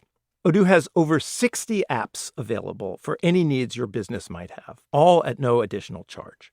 Everything from websites to sales to inventory to accounting, all linked and talking to each other. Check out Odoo at odoo.com. That's odoo.com. Kids, pets, life, your sofa sees it all. But with a washable sofa, stains don't stand a chance. All of our sofa collections come with fully machine washable covers and cushions, making cleanup effortless. Liquid and stain-resistant fabrics provide extra protection against everyday messes. Plus, with modular designs, you can rearrange your sofa however you like. Perfect for growing families and changing spaces. Starting at just $699, it's time to upgrade to a stress-free, mess-proof sofa. Visit washablesofas.com today and save. Offers are subject to change and certain restrictions may apply.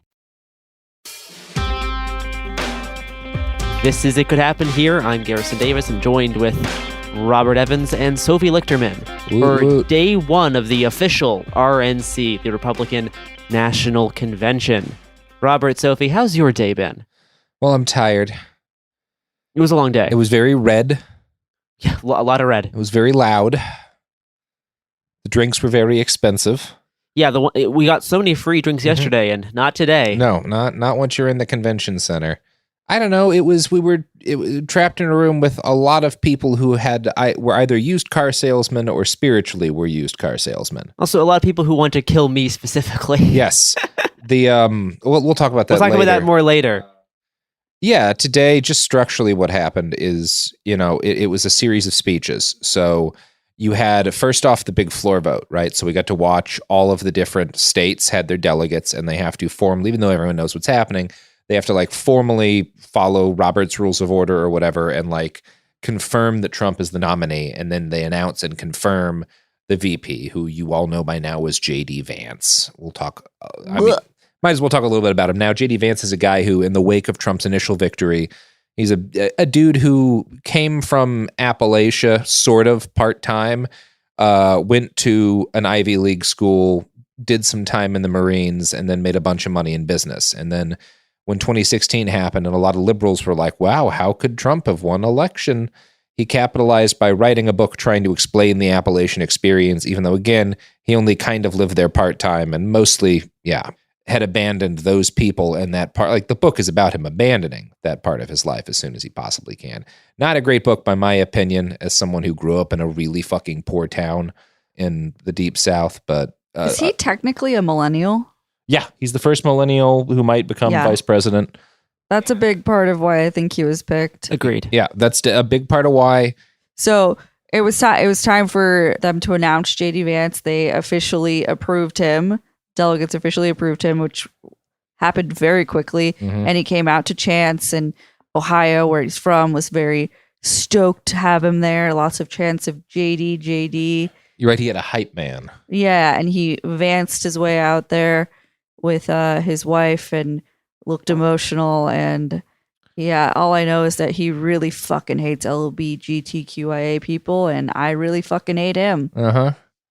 Yeah, I mean, he said that he kind of turned the corner finally on what side, because he had said some anti-Trump stuff once in the day, but he turned the corner when his movie got really bad reviews. So if we wind up going into full-fledged fascist dictatorship, we can blame Ron Howard for some of that. And to be honest, we always knew that was going to be the case. Yeah. Valid. Yeah, after that, Marjorie Taylor Greene gave a speech. A couple other people, Tim Scott had a speech. So there was a break between sessions. We came back for the second session. The second session opens up with what I could only describe as, I was like, Christopher Nolan, are you here? It was like Inception sounding music. Dramatized. Thank you for that. Dramatized video of in a world.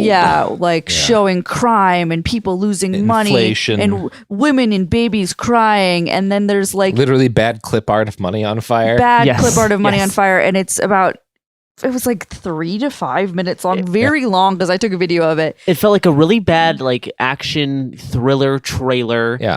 Could have been partly AI. There was certainly some CG animation towards the end, because they had this camera that was sweeping through this fake city. It was all CG, and it landed on this floodlight on top of a roof. This broken flickering. We go into the floodlight. floodlight, gears are turning, the music is ramping up, and finally it lightens, and we see Trump, the Trump signal, shining in the cloudy sky, calling the hero, the masked Avenger. As if it was the bat signal from Batman. It was shameful. And then Very after silly. that, People loved it. It got a great reaction. There's also a video of all the scenes. If you've ever seen clips from rallies, you've probably seen little clips of Trump like fake dancing. Doing that weird dance where he's moving his hands. He does this little dance when he's excited, when he's in a good mood. You know the dance. It's what we would describe as a little wiggle. Anyways, it was a very long wiggle video, and people loved it. No, it looked like the type of video that liberals would post to make fun of Trump. Yes. And the fact that it was used as a hype video shows how useless that style of like political propaganda is. It means anything. You can't make fun of Trump for doing that little dance. That doesn't do anything. You can't. There's no use in making fun of Trump. There is no value in satirizing him. There is no value in laughing at him. Like, if it helps you personally, that's great. If you need that to get by, we all do it sometimes. But it does no damage to them. Like, not to shit on John Oliver, but the Trump stuff was a wild and spectacular failure. None of it accomplished anything, and everybody who ever thought that you could make fun of Trump and have any positive impact was wrong, and you should feel a little bad.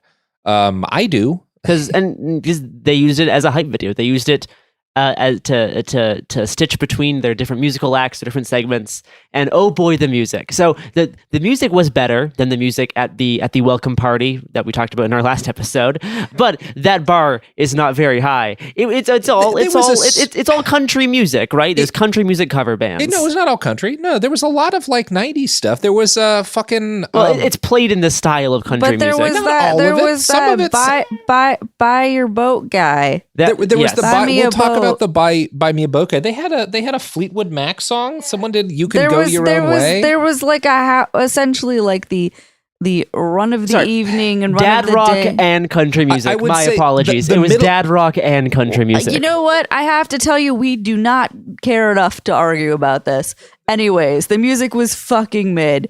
It was like the way, because of course, like a bunch of people have texted us today and been like, how is it? And the only way that we can describe it is if a normal person went to their favorite concert and had great seats and you were very happy, is the same exact, or you went to a game 7 of the NBA finals. That's exactly the reaction that the people in the crowd were having. It's a mix of like a sports event, a concert, and like a mega church. Correct. If there was some kind of concert that a whole bunch of boomers really enjoyed, that was the general vibe of the convention today. Which is not all that different from how Trump rallies feel. Like, totally, it had that vibe, and it felt more like a concert than the 2016 RNC did. Yeah, I mean, there was so much music and so few speeches. The speeches were only like 2 minutes long each, and there would be like extended like 10, 20-minute musical performances in between each speech. Like mostly it's just people playing songs on stage. That was most of the RNC today. There was several different speeches that came after those strange videos, and we'll get into that. But first we're going to go to an ad break, and when we come back, we're going to play live us from the RNC. Well, it was live when we recorded it. Yeah, that's what I'm saying. Live us. Yeah. We were alive back then, and now questionable. Talking about what we were experiencing in the moment. But first, ads.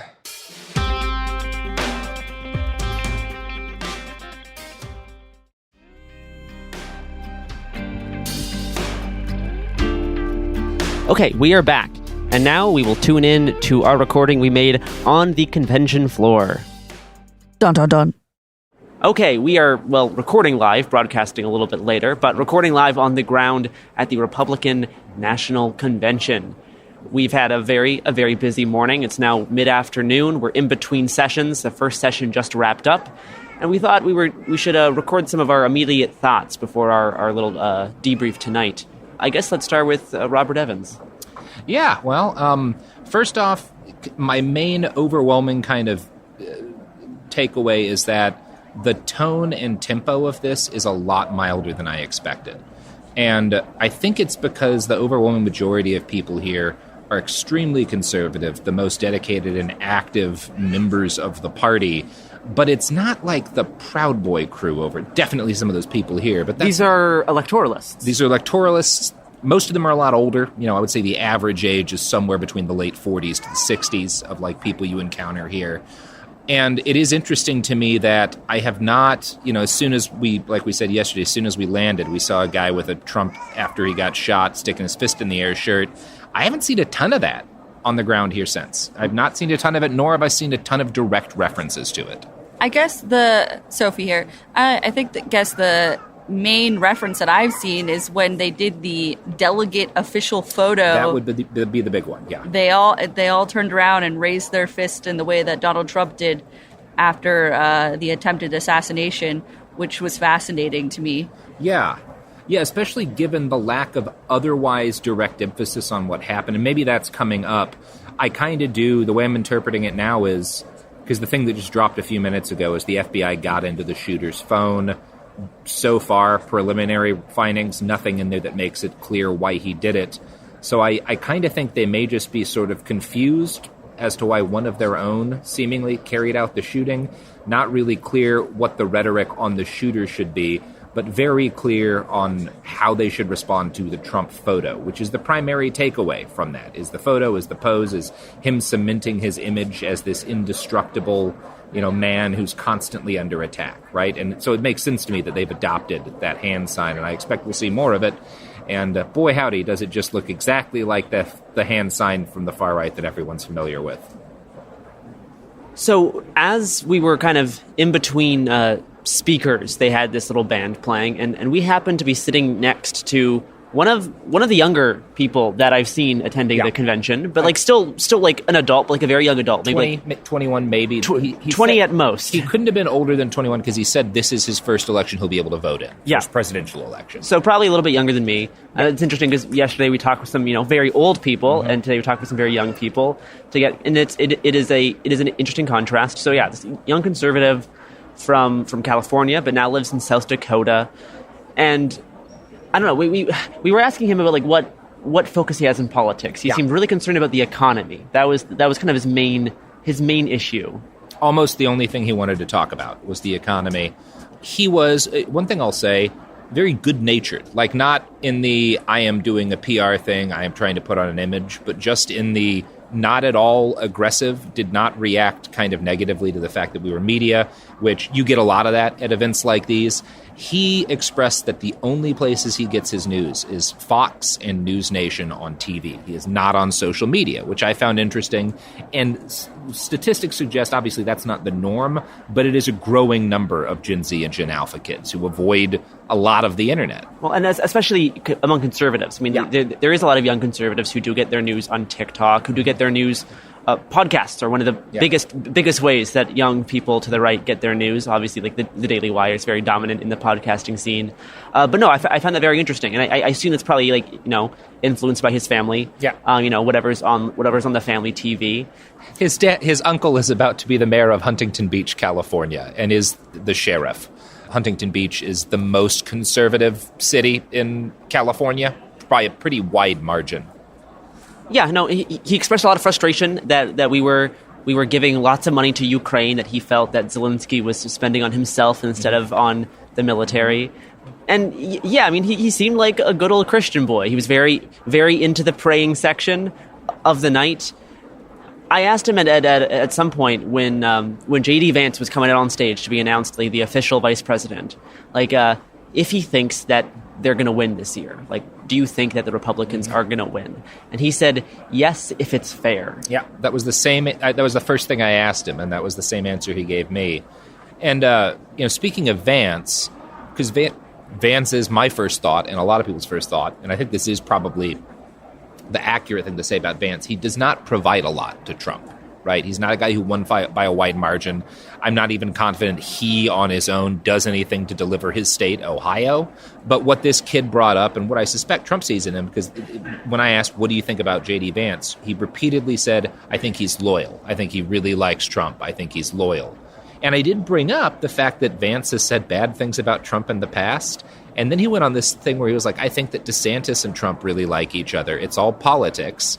And I wanted to say how deranged, but then he was like, it's like Kamala and Joe. She was really mean to him during the debate, and now she's his vice president. And I was like, well, that's actually a pretty reasonable way to look at the situation. I don't know that I think it's actually accurate, but I see the logical through line there, and I was kind of, thought that was interesting. I thought it was interesting when they were bringing out J.D. Vance, and he was vamping. I'm going to call it vancing. Vancing. That, they were quick to call out that he was a Marine, quick to call him a patriot, quick to call him a family man. And I think that's what he brings to the table. He brings those three things as well as his age. And I think that's what the GOP is focusing on. Yeah, I mean, other than that, there was a really weird prayer thing, Gare. Yeah, that was after Vance came up. They did the benediction. Yeah. It was what I could only express is a little bit like spiritually disturbing. All of like the LED screens behind like the speakers all flashed like very like Facebook-esque like images of like the Bible, of like families praying, like kids and like white glowing families. like glowing like heavenly glowing light. Like the whole environment changed from like it's usually very like sports debate, red versus blue. It's very traditional like Americana, and it was a very intense shift to this like strong like Facebook Christianity almost. That's the best way I can describe it with words. And I mean, it was a typical Christian dominionist moment where you have, the one of the largest of two political parties just fully embracing that and fully, putting out that this is a religious party almost more than anything else. The religion is so important to the ceremony, and specifically not just any religion, of course, just Christianity. And I don't know, they spent like almost like the last half of the prayer talking about Israel. And, specifically saying the children of Abraham and the holy city of Jerusalem and, all of that kind of language. Prayer for the hostages. Yeah. Talking about how the hostages are being kept against their will. But, all of the language reminded me a lot of, like, my childhood and the rhetoric around Israel as this place to secure so that the prophecies can come true for Jesus' second coming. And, like, that is the entire bit.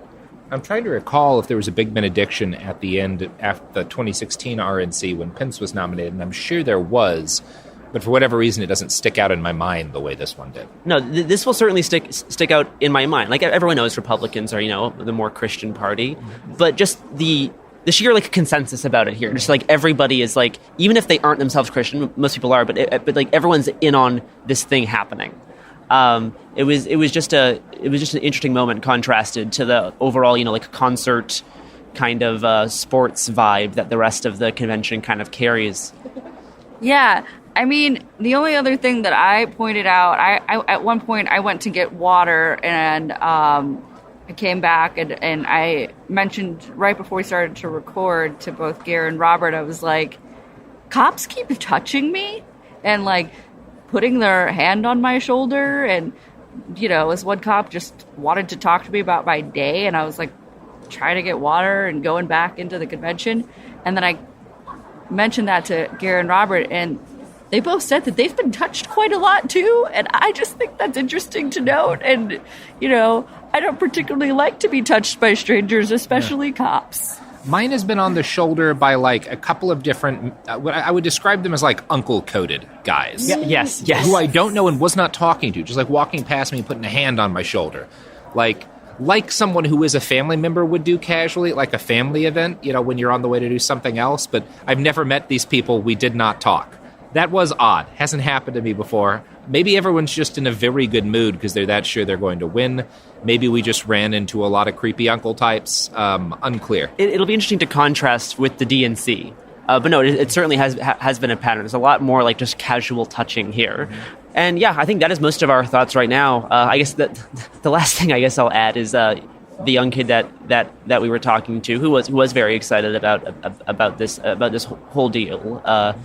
As Vance was coming out and, the crowd was going crazy and everything, he very quietly remarked that he was, like, going to start crying because it was just, like, so, like, impactful. I think it was mostly to himself. He was just, like, acknowledging that verbally, and then said he wants to become a cop. And that just, that is that is the entire base. And then he was then immediately went into a very intense prayer posture during the prayer. And that's just a good portion of this country, I guess. Yep. Yeah, it was interesting. We were talking about Ukraine for a while because his stance on it was he's fine with them getting weapons, but he's sure they're getting a lot of money that Zelensky is doing something shady with. And generally it felt like Zelensky wasn't fighting, which I thought was interesting. It makes sense to me if you've skimmed the way the right reports on Ukraine a lot, that would be his attitude. But he also said he wasn't supportive of yielding to Putin on any of Putin's demands. And then when I talked about, because I chatted with him about some of my experiences in Ukraine, and when he found out that I had done war reporting, his first question was, have you ever been to Israel? Yeah, that was interesting. Yeah, interesting. Just immediately asked that. Oh, one other note, we did run into a fan of the show who was wearing a USS Liberty hat. The USS Liberty was like a U.S. Navy ship that was struck by Israel, and it's under very shady circumstances. And it's kind of like one of the better ways you could be publicly critical of the Israeli military, at least, at the RNC, without most people knowing what you're doing. Yeah.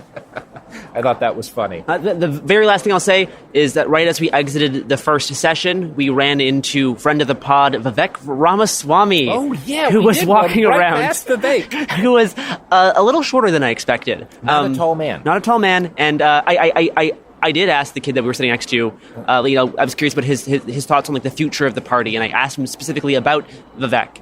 And he said he likes Vivek because Vivek is a businessman, just like Trump, and he wants someone to run the country like a business. I should also note that Vivek was followed by a swarm of, I'm guessing his entourage.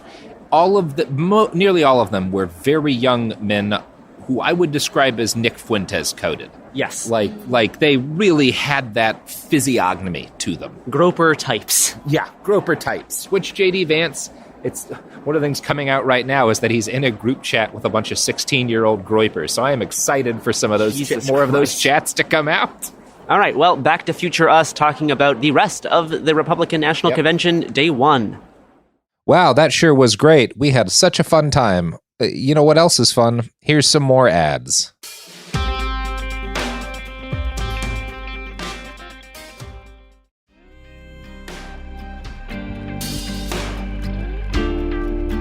We're back. To conclude, we got a couple of things to talk about. One of them is, obviously we're at a convention. We don't have a car. We're taking Ubers everywhere. We're eating at restaurants. And this has taken over almost all of the central area of Milwaukee. And there were, because of a lot of fuck-ups, for one thing, a lot of places that in downtown were supposed to be booked are not booked. Businesses are not getting the kind of business they had expected to get during this because of some of those fuck-ups. Yeah. And kind of most interesting to us, so coming into this, one of the things the Republicans, they even put up billboards in Milwaukee over this. And this is a big thing that Trump is campaigning on to try to get service worker type people to vote for him is no tax on tips. And to make a long story short, it works out to be much worse for service workers. Kind of the compromise here is that they can continue to pay far below minimum wage and there will be no attempts to raise that at all. And of course, the kind of people who vote for Republicans don't tip by and large. No, and because so they hate service workers. We have been talking to every Uber driver, to all of the waiters, waitresses that we've had, and pretty overwhelmingly, nearly 100% of them say we're just not getting tipped. No one's tipping. There's extreme negative views. Yeah. Not just because of the politics, right? Just because about more than half of them don't really care politics-wise. Absolutely not. They're just doing business. And these are just bad patrons. These are simply people they're not nice to be around. And correct. These types of events, like the RNC, the DNC, these are cities campaign for this under the notion that this will boost local business, right? We'll bring a whole bunch of people from out of town. People will get a lot of money to all these local businesses. And because of how the security is set up this year in Milwaukee, so many businesses just can get no business because they're completely inside this fenced perimeter. And the rest are not seeing very good business from what it sounds like, and even hotels downtown are largely vacant because of weird scheduling errors. We went to dinner earlier tonight with some friends, and we asked one of the restaurant workers how it was going, and obviously she said the same thing that we've heard so many times, which is not great, not good, not making a lot of tips. But what was interesting is she said, and they really tried to throw in our faces that this was going to be a good thing for all of us and we were all going to make a bunch of money. And it's not happening. It's just not happening. We chatted to Timothy Faust, who was a writer, great guy, and a local here. We had dinner with him. And he pointed out that Milwaukee has been and was on the verge of bankruptcy, still having a lot of problems with that. And a big part of why they took the RNC was because Republicans in the state legislature, that was basically the bargaining point so that they would allow a sales tax, which was kind of necessary in order to, there's more to it than that, but a big part of like how the negotiations broke down was the Republicans wanted this in order to make it possible for the city of Milwaukee to not collapse because it was on the verge of bankruptcy. And hearing that made a lot of sense, made a lot of things click into place, because it does. Everyone we have talked to who is a local and who is working in any job that interfaces with the convention and convention goers talks like they've been scammed. Yeah. And just one more thing before we get into the rest of, what we experienced speech-wise and other is the difference in security today versus the outdoor event we went to yesterday for the welcome party. Very surprising. Very surprising. So just the one-to-one example I'll give you listeners is yesterday they took every single item out of my bag that I had after putting it through a scanner and unzipped everything. Today, they zipped it up because they didn't want anything to fall out and didn't open it, didn't touch a single thing, went through a scanner. I was through security in like 4 seconds. Yeah, no, it was super weird. Way more lax getting into the actual convention center than it was to get into the outdoor welcome party, which is it came off as a little surprising to us. They made such a big deal about what you can and can't bring in, and had specific measurements for like bags and stuff, but we saw people with some of the largest bags. Very large backpacks. Some bags that were bigger than me. And, that's just interesting to note. One last thing on the service worker thing. On our ride home from the RNC or back to the hotel, we sat in an Uber with a very nice man who I would describe as the average Wisconsin voter. Yeah. He had a Teamsters shirt and, a variety of of both liberal and kind of conservative opinions. I think he kind of leaned more liberal, but he certainly had, a variety of opinions. And he was both expressing the same thing in regards to tips, but also immense frustration at the way police were treating locals, the way police were treating local drivers, just the sheer influx of cops just have made functioning in this city just so challenging to any of these locals. And that was a very fascinating conversation that we might discuss at a later time. What we will talk about now are Catholics, those little fiends. So after the very evangelical Children of Abraham prayer that we talked about in our archival audio, as soon as we came back for the second session, there was an opening prayer led by the Archbishop of Milwaukee, which is kind of interesting because a lot of the attendees here are very evangelical. These are not Catholics. And there you could definitely see there was, a little bit of groans among some of these people. And I found it a very interesting move. We talked to somebody who talked shit on the Catholics earlier. The old lady or at least that I was talking to last night at the party made a couple of comments about Catholics because she doesn't believe they really worship Jesus because Papists. Catholics, it's not even the papistries because Catholics, this is a thing that born agains have an issue with Catholicism is don't believe you have to accept Christ to go to heaven. Like if you do good things, Catholics think you can go to heaven. Sure. And that is deeply offensive to a sizable chunk of the Christian community in the United States. Yeah, so I found that very interesting. Wasn't really expecting to see an opening Catholic prayer. That was. I want to talk to some more people tomorrow about that issue. Vance is Catholic. That's probably why. Vance is a Catholic convert, just like the Red Scare Girl. He is a Catholic convert millennial who has taken a bunch of money from Peter Thiel. Many such cases. So one of the first people to speak after this Archbishop was famed Republican figure Marjorie Taylor Greene, who we could have a lot to say, but I think the first thing that I want to mention is that she feels more representative of most of the RNC attendees and anyone else who we've seen speak. Like she completely agree. She has the same energy and vibe as most of the attendees. Yes. Like that is why they love her so much, because she is one of them, to the point where like she was like a Republican fan who just happened to get into office, and now she's this major figure. She was the mascot. Exactly. And was a lot more popular than Vance. Oh yeah. In terms of floor reaction? No, she is beloved among this crowd. Yeah. She is them, right? The audience members can see her, and they can see themselves in her. And she got the biggest reaction out of the crowd, probably save for Trump making a short appearance. But her speech had the biggest reaction, and we will get to that now. One of the first things she said, is, talking about the assassination attempt and stuff, is that Trump.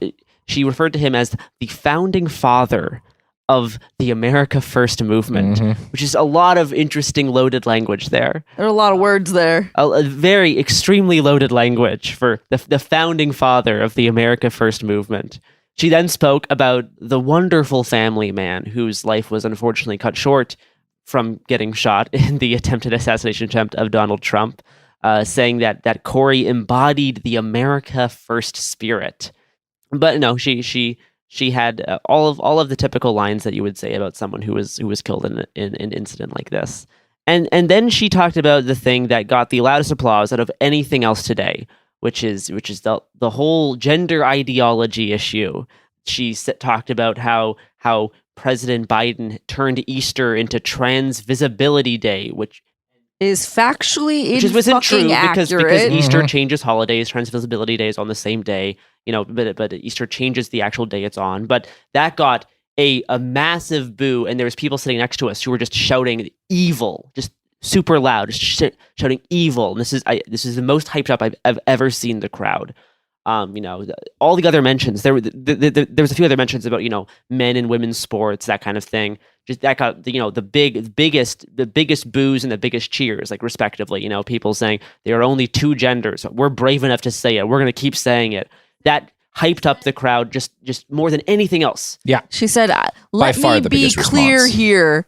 There are only two genders. And the crowd went just nuts. Bananas. She, right after that, made a statement about needing to stop sending money to Ukraine, that Zelensky was going to embezzle or something, about half the volume. Like, not a tiny chunk of the audience cheering. Compared to the rest of the cheering, a pretty loud reaction. Like not a bad reaction, but it was clearly about half the volume of the anti-trans stuff. And mind you, listeners, she spoke for like what? It was like 3 minutes tops. Yeah. I would be surprised if the whole speech typed out was more than about a page. No, it was wild. She was had basically a bullet point list of like hate speech. If I kind of want to go back through video of I remember the speeches at the 2016 RNC being longer, but that was a million years ago. Yeah, that was a lifetime ago. Yeah. She had the usual comments about how we have to stop the globalists, the wealthy, and the powerful few, which is just an interesting thing to speak to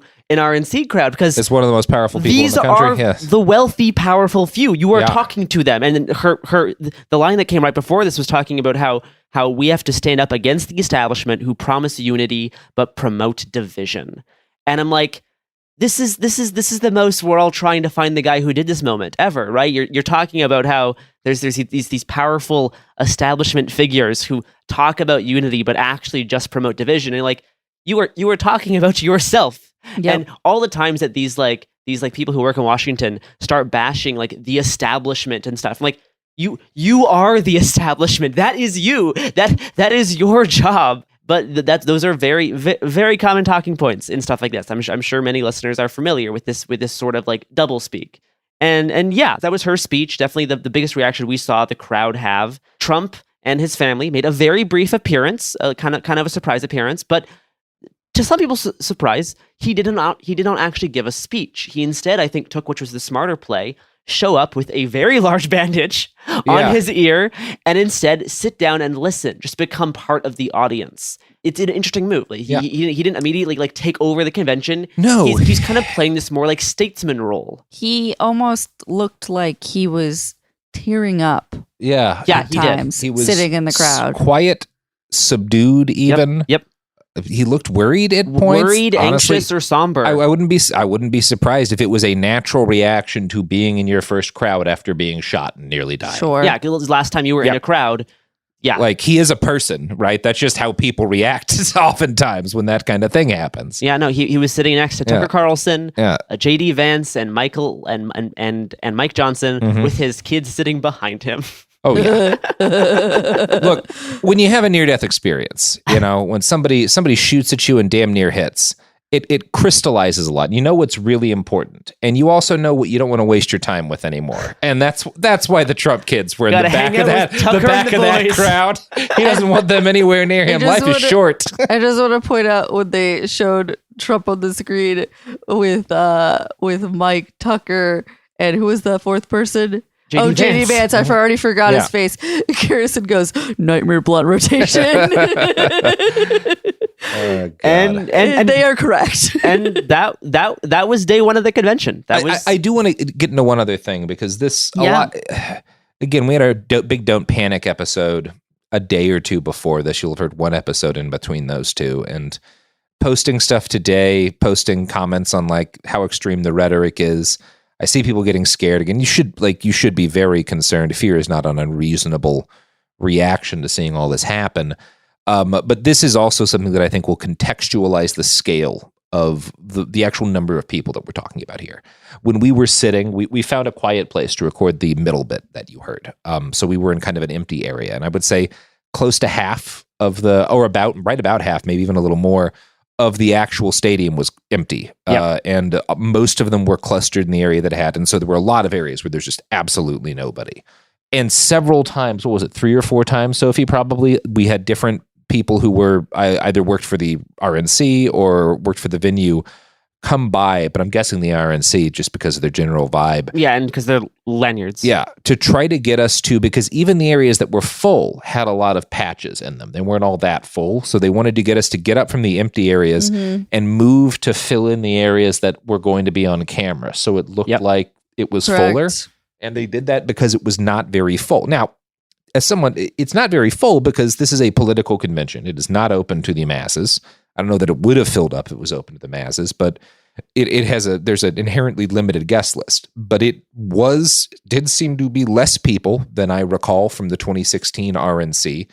And more to the point, everything that you see and everything we're talking about and all of the extremity and the weirdness of these, in a lot of cases, freaks, assholes, creeps that we see, this is a couple of thousand of the most dedicated Republicans in the country. This is the elite of the party. These are the people who have a lot of the money, if not most of it, and do a lot of the nuts and bolts of making the Republican Party run. These are not representative of most of the people who live around you, unless you live in a place that is real hardcore Trump country, in which case a lot of these folks are familiar, but they would probably look very have a lot, similar. But they got a lot more money than your neighbors. I'll tell you that much. Yeah. No, and it is worth pointing out that they were trying to make an effort to move people around to make the seats look more full. Because also everything that we're also seeing is theater. There's all these like rituals that they're doing to confirm the nomination. It's a very ritualized, a very theatrical experience. Yeah. There is one point where both Robert and Gare were walking around, and I was sitting in our section by myself, and I had 3 separate 20-something males come up to me to try to give me Trump signs, and all 3 in a very unsettling way pointed out that I was sitting alone, and it made me feel very unsafe. Yeah, welcome to the Republican Party, Sophie. Correct. Yep. Yeah, and as I pointed out earlier, definitely a lot of unwanted touching. Yeah. But here, welcome to the Republican Party. And you know what? It's only there's a lot of unwanted touching. Unwanted touching is essentially part of the main party platform. It literally is. And it is only day 1. It is day 1. 3 more to go. And we will be covering it every night. We'll be back tomorrow with more. Any final thoughts, anyone? Nope. No, tip your service workers. Tip your service workers, folks. And wash your hands.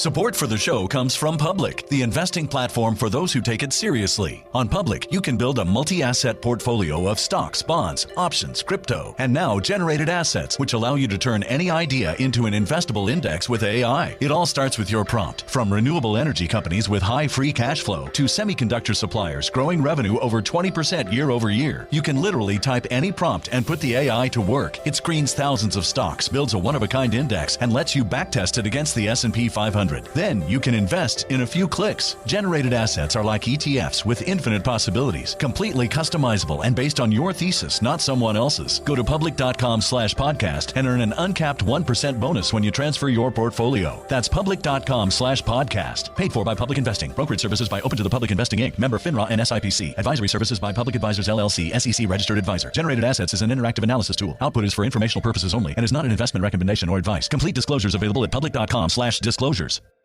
This is Jacob Goldstein from What's Your Problem? Business software is expensive, and when you buy software from lots of different companies, it's not only expensive, it gets confusing, slow to use, hard to integrate. Odoo solves that because all Odoo software is connected on a single affordable platform. Save money without missing out on the features you need. Odoo has no hidden costs and no limit on features or data. Odoo has over 60 apps available for any needs your business might have, all at no additional charge. Everything from websites to sales to inventory to accounting, all linked and talking to each other. Check out Odoo at odoo.com. That's odoo.com. Sink into affordable luxury. Anabay is the only machine-washable sofa, inside and out. With stain-resistant slip covers and a cloud-like frame duvet, everything goes right in the wash. Plus, the modular design lets you change the look of your space anytime. Visit washablesofas.com to upgrade your home. Shop up to 60% off site-wide, with sofas starting at just $699 and a 30-day money-back guarantee. Shop now at washablesofas.com. Offers are subject to change, and certain restrictions may apply. Welcome back to It Could Happen Here, a podcast recorded at the Republican National Convention, which I do not very much like. We're having a great time, though. Well, not really. This is the worst day we've had so far. This is one of the worst days I've ever had, yeah. We did get to talk with Rudy Giuliani, which was a highlight of the day. It sure You'll be hearing more about that later. But first, let's go around, let you know who's going to be talking on this episode. First off, we've got Garrison Davis. Hello. Finally identified as she, her by the Secret Service. There you go. Congrats. They're going woke. They're going woke. That's why it happened. That's what Rudy talked about, and I guess he was right. And then speaking of woke, DEI. Jesus Christ. Sorry, Sophie. The DEI supervisor. Sophie Lichterman. I've had a day. Yeah, I'll Don't bet. make fun of me. We are in the chunk of there's like the main stadium where all of the very red and Botox people give their speeches. And then there's this part where all of the different like media companies have booths set up. iHeart's got a booth there. A very large booth. Very large booth. And we are kind of above that right now because it's a relatively quiet place to record. For some visuals here, we are sitting in this part of a arena. The Panther Arena. The Panther Arena. There is red carpet everywhere, and there are cubicle-style booths for various publications. Let's see. I see OAN. We are sitting right above the iHeart and the Daily Wire booth. They have a whole wall of Matt Walsh, a wall of Walsh, a Walsh, if you will. Breitbart's got a tiny little cube. Very small. Frank Speech has a little booth. You know, a lot of local radio. You know, Fox. There was when we met Rudy earlier today. He was at the WVON booth, which is a local radio station. They did not let him speak this year at the RNC. Aww. Did not really seem to want him to be here. That's too bad. He claimed to be happy that was the case. Well. Yeah, interesting guy. Took a little tumble today. Fell and then kept falling on the floor of the event. Classic Rudy. And when we went to lunch earlier and wound up in the same room as Ted Cruz briefly, who was also at that restaurant, a lady came up to us, a Republican alternate delegate, and said, "Are you a band? Are you musicians? You look like musicians." Solely based off of Robert having tattoos. I do think it was entirely based on the fact that I have tattoos. Well, and we probably just look cooler than anyone else here. Thank you. Believe. Thank you. Well, I said we. That's the first time you've said that to me, Garrison, and it really, you know what? It took a convention. It took a convention Republicans for that. Older than my grandparents. I will say that at this restaurant, the restaurant worker did give us all free shots of vodka because she said we had looked like we had had a week. Yeah. And boy, howdy is she right. I'm sure she's been having one too. Yeah, she was very nice. So Gary and Robert, do you want to take me? We weren't together for most of today. Do you want to take me through your day, and then I can tell you about my really fun day? God, yeah. So we'll start by talking about our morning. So yesterday was a pro-Palestine march. That was Monday. For Monday. Reference. Kind of billed as a march on the RNC. It was a sizable demonstration. Yeah, at least 500. At least 500. Unclear to me the exact numbers, but not tiny. A march is a little bit of a misnomer, but it was located in the park that's kind of closest to the RNC security area.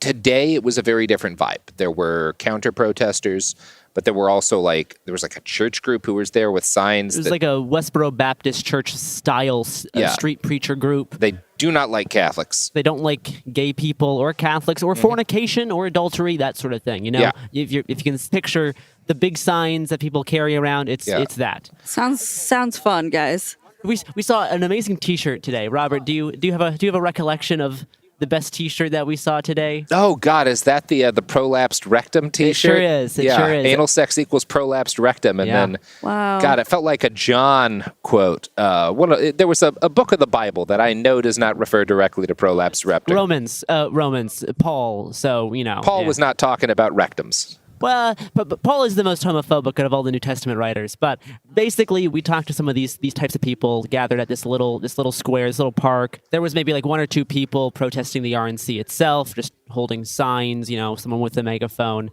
But the rest of the people gathered were these street preacher types. And then we went over to this media section earlier this morning. That's where we talked to our now good friend Rudy Giuliani. So, again, if you're picturing this floor, it's like a bunch of large cubicles. If you've ever been to a trade show, it looks like a trade show, right? But each of the cubicles is a different radio station or internet media company. And Rudy was just sort of chilling at a local radio station booth with Laura Loomer when we first walked up. Amazing vibes. She thank God left. And I will say, Laura Loomer, famous on the internet for looking very peculiar, one of the more normal-looking people at the RNC. Which I don't think is a testament to how normal Laura Loomer looks. It's a testament to the types of people that we are seeing every day at the RNC. Yes. That everyone kind of looks a little Loomer-esque. Yeah.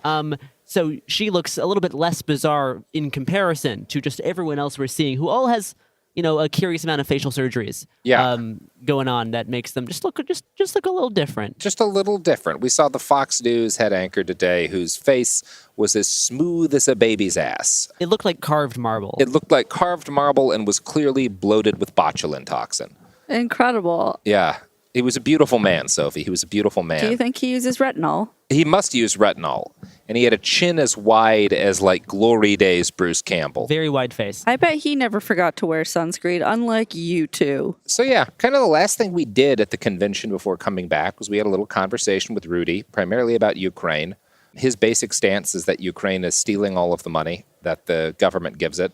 When I pointed out that that money was primarily coming in military subsidies and, military weapons, he said they were stealing the weapons and selling them, and I asked to who, and he said he didn't know, at which point his handler got him out of there, and we wound up walking over to the iHeart booth where one of our co-workers, Dan O'Donnell, who's a more conservative guy on the network, but who, through a law enforcement contact, got the story that a man had just been shot outside of the RNC security zone, but by police who were in town for the RNC. It wound up that they are Columbus, Ohio police. So we rushed down there, split up with him pretty quickly, because I think he was mostly interested in talking to the police on scene. And we wound up right in the middle of, what is the poorest neighborhood in Milwaukee, the poorest zip code in the state, one of the highest rates of incarceration in the country. It is a deeply deprived area. The first guy we talked to, he was with Lighthouse Ministries, I think was the name of the organization, which is essentially he was running like a Christian halfway house. And we saw another larger halfway house even closer to the shooting. Like there were two halfway houses effectively right next to each other. That's the kind of neighborhood this was.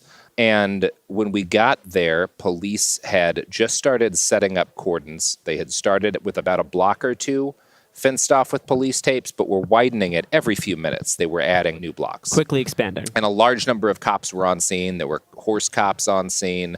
We could not get closer than about a block from the site of the shooting itself, but we were able to get into a park where there were a lot of local people who were very angry at what had happened. And one of the first things I encountered was a couple of guys, one of whom was filming on his phone, yelling at the police, a couple of whom were sitting in lawn chairs, and one of whom was speaking about, who had clearly witnessed the shooting, saying, they were just having an argument. If you'd let us, the neighborhood, handle it, we would have handled it. The most there would have been was a black eye. What the fuck is wrong with you guys? We talked to him. His name is Emmanuel, and I'm actually just going to play a clip from that interview with Emmanuel right now. Oh, all right. Here's what happens. All these police officers on the bikes, the ones that you see now. Mm-hmm. So they parked in the King Center alley. Mm-hmm. And they were just basically patrolling and watching us, right? So two guys have a little brawl, about to brawl. That's what we call it, about to fight. So they didn't really fight. And everyone on the bike, without saying police or stop or freeze, shot him. They emptied the clip. Every 12 officers on the bike emptied their clips, because you can see it cocked back. Mm-hmm. Emptied their clips, and then when they were done doing that, they turned the guns on us. And then now they're pushing us further and further away, like we're the issue, because they don't want us to tell you guys what really happened. When they could have tased him and arrested him sitting in the jail, they shot him and they was going to shoot the other guy. And then he ran, so they turned the guns on about 16 of us. Robert. Yeah. Yeah, so yeah, they were, only reason why they didn't shoot because they realized the guns were empty. So they called the backups, and that's why they have more backups and more backups and more backups, and that's why we are backing up. Yeah. And is that that's the plan now, is my guess? They just keep on moving us around, so yeah. I can't tell the truth. Yeah. I don't know if they think we're part of the RNC. They have tear gas and gas masks. Yep, tear gas and masks. All right. Well, thank you, Emmanuel. Thank you, sir. Nice to meet you. Yeah. Yep, tear gas and masks. Starting to feel like Portland again. And yeah, I would say that what Emmanuel said is consistent. We talked to two other people who had witnessed the shooting and then a couple other people who had been close by, and they all agreed with the gist of what Emmanuel had said. Well, and Emmanuel told you something before you started recording there about how, they felt this was, a very, very solvable problem. Yeah. For, the community. This is just, an average fight that they could have ended themselves. Yeah. And, in the next hour, these people would have been friends again. Yeah. And instead, police from out of state showed up and just started shooting. And that is what the initial thing we heard through our, coworker who was talking to law enforcement was a man had a knife or knives, was brandishing them. Police told him to drop. He didn't, and they had to shoot him. Locals on scene said police did not tell him to drop anything, ran up and just started shooting. And as you heard from Emmanuel, his experience of the event was that police then turned their guns on the crowd. And, he felt threatened deeply by this for reasons that are obvious. And I will say that everyone we talked to in the neighborhood had broadly consistent stories. This was not a serious fight. This was not a thing that would have escalated to lethal violence in the normal course of human events. But a huge number of out-of-state cops rolled up to the altercation unnecessarily and drew their guns and started shooting. So there was a fairly nice homeless encampment. They had a wonderful community garden. Really nice garden. Just a block away. And we figured, this guy might have been houseless. And we started to talk to more people who knew him. And yes, we found out we actually walked right past his tent on the way to the shooting. He had a tent by himself in this little alleyway. I guess, Robert, you talked more to that guy that knew him. I talked to a guy who knew him, who said his nickname was Jehovah because he was a Jehovah's Witness. The guy who I was speaking to was a Muslim and specifically stated to me, I'm a Muslim, he's a Jehovah's Witness, but we always got along. He was a really nice guy. He didn't deserve this. He wasn't a dude who generally caused problems. He was not a dangerous person. He was maybe a guy who was having a little bit of a heated moment with another dude. And again, there happened to be a bunch of out-of-state cops who decided to make it everyone's problem. That was his attitude. And a couple of things were noteworthy. I mean, we talked to a woman who was kind of dropping her daughter off at work who lived nearby. This was a lady who lived in a little bit nicer of a neighborhood. She wasn't quite there. An older black woman who was like, the cops show up to do this, but there's no cops. Like, if this had been any other time of the year, there would have been no cops in this neighborhood ever at all. Like, they're never around when anybody wants them to be, but they show up to kill a guy because the RNC is in town. And that was very much the consistent response we got from everyone in the neighborhood. We stayed there a while. Yeah, that's what happened. One of the things that I couldn't not notice is once we were down in the RNC, earlier in the day, very cool, a lot of shade, tall buildings. When we were in that neighborhood near 14th and Boulette, right outside the Martin Luther King Jr. Community Center. Yeah. Sun was beating down on us. There was very little cover. It was very hot. The streets were in notably poor repair. The buildings were in a lot poorer repair. But there was actually also evidence of, street life. Like, here, the RNC is, all of downtown Milwaukee has been sanitized, right? They swept encampments close to the RNC perimeter and stuff. People have had to move around. And no one you encounter lives here, right? Not during the event. That's just the way that it goes. A lot of the local buildings are shut down. And one of the things that was interesting about this was the degree to which all of these people in the most deprived neighborhood in Milwaukee had a really clear understanding of what had happened near and around them and knew each other. And there were a couple people we saw who were going around different chunks within a block or two of each other and clearly knew all of their neighbors, which was, very different from kind of the vibes that we've gotten downtown. Milwaukee is, as nice as it is, and I think we've all really enjoyed the city, one of the most segregated cities in the country. And that was very clear because I think there was one white person who was a resident of the neighborhood that we talked to, that woman who was next to the guy who knew Jehovah. And I guess that's most of what I have to say. Yeah, I mean, more and more police kept showing up. There was this basically like a riot squad with mace and gas masks showed up. There was bike cops, mounted patrol cops. They started to flood this area. Eventually, they slowly kind of, dispersed out as the scene got more under control, and they realized there probably wasn't going to be a huge protest at this location. I believe there's going to be a vigil tonight at 8 p.m. near the site of this shooting.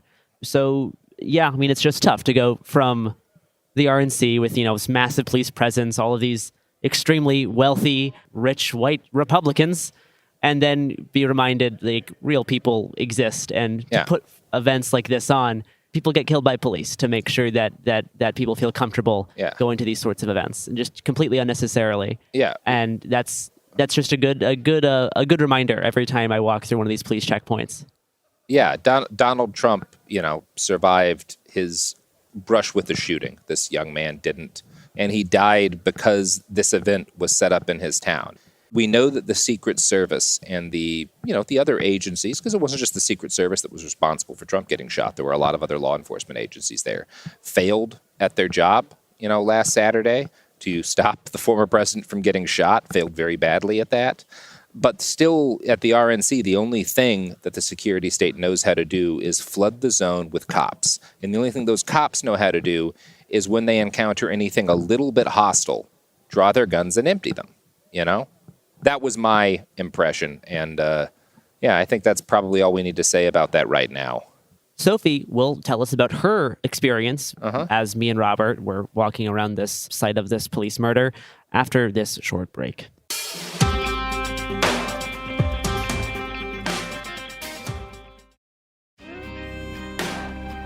And we're back. While my colleagues were out on the ground, I went to a super duper fun event called Giving Americans a Voice Town Hall, hosted by the Moms for Liberty. It was interesting to say the least. It was a 3-hour event with various. It was a long event. Very long. I recorded all of it, so we can put that out at a later date. Let me just give you a quick rundown of what the event was. And Moms for Liberty is like a lobbying group for parental rights. Very supportive of banning books. Banning books, parental rights, a lot of stuff around education and school.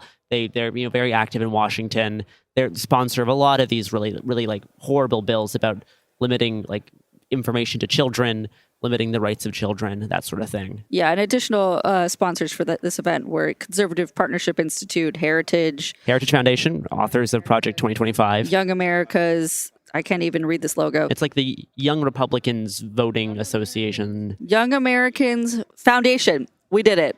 Great job. And Public Square, which is a very strange app. And there were three separate panels, and some of the people that were featured on the panel were Governor Ron DeSantis of Florida. Sarah Huckabee Sanders made an appearance. Governor Sarah Huckabee Sanders. Scott Walker, the governor of Wisconsin. The governor of Wisconsin was there? He opened. The governor? The governor of Wisconsin was there. That's upsetting. He was like one of the first people who spoke. Not a senator, the actual governor. The 45th governor of Wisconsin, Christ. Scott Walker. Yes, correct. Various groups of attorneys general. Yeah. And the senator as well, Ron Johnson. Yeah. Of Wisconsin. And it was a strange event. So what sort of things did they talk about? Well, it started off with them giving an excuse that the reason why that there was an attempted assassination on former President Trump was because of the media falsely comparing him to Hitler, to which they said there is only one Hitler. There's actually been quite a few Hitlers, although there's less now.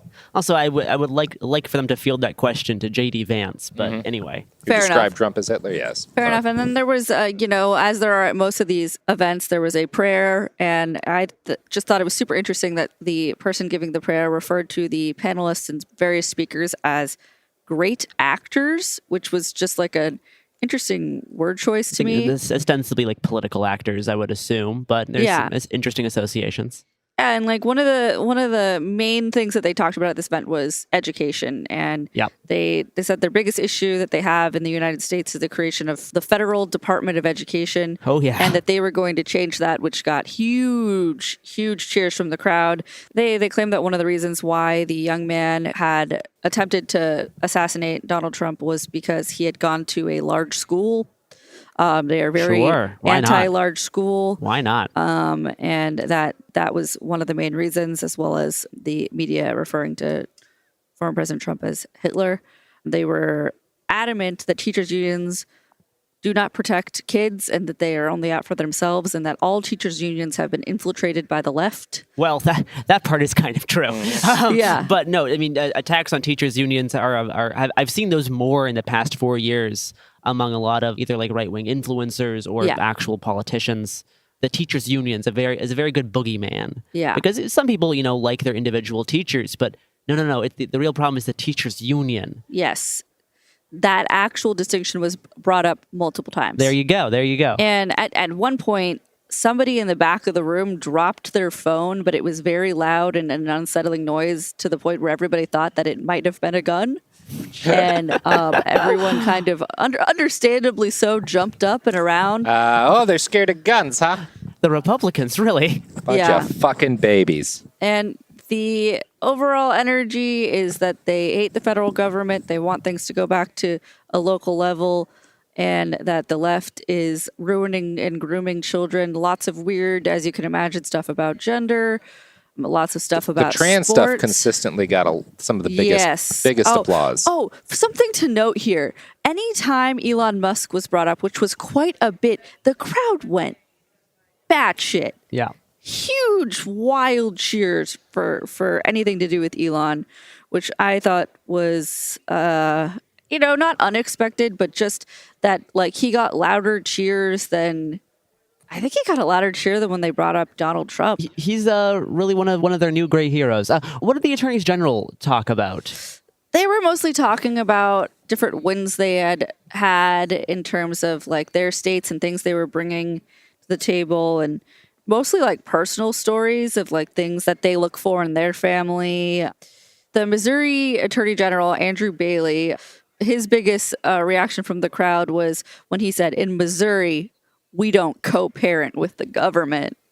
And the crowd loved that. Yeah, I mean, this is a big parental rights group. And I'm interested in the attorneys general because back in 2023, the attorneys generals from a lot of these red states drafted this very angry, kind of threatening letter to Target kind of demanding that because some of their states own like an interest in Target, they have to remove any kind of any products that cater to trans people, because this is betraying the investors by making this poor economic decision. And really, the attorneys general have been one of the strongest forces against trans rights in a lot of these states. And I believe, because I showed up near the end of the attorney general's segment, I believe they referred to themselves as like the last line of defense. Even if you have like a Democrat, like mayor or you have more Democrat officials in like your city or state, the attorneys general are like the ones that are going to hold it down, even if the rest have kind of sold out or are liberals or Democrats. Yeah, I would say the AGs were the most transphobic of the bunch if I was doing ranking, Yeah, which is... well, that and old... and DeSantis. DeSantis, yeah.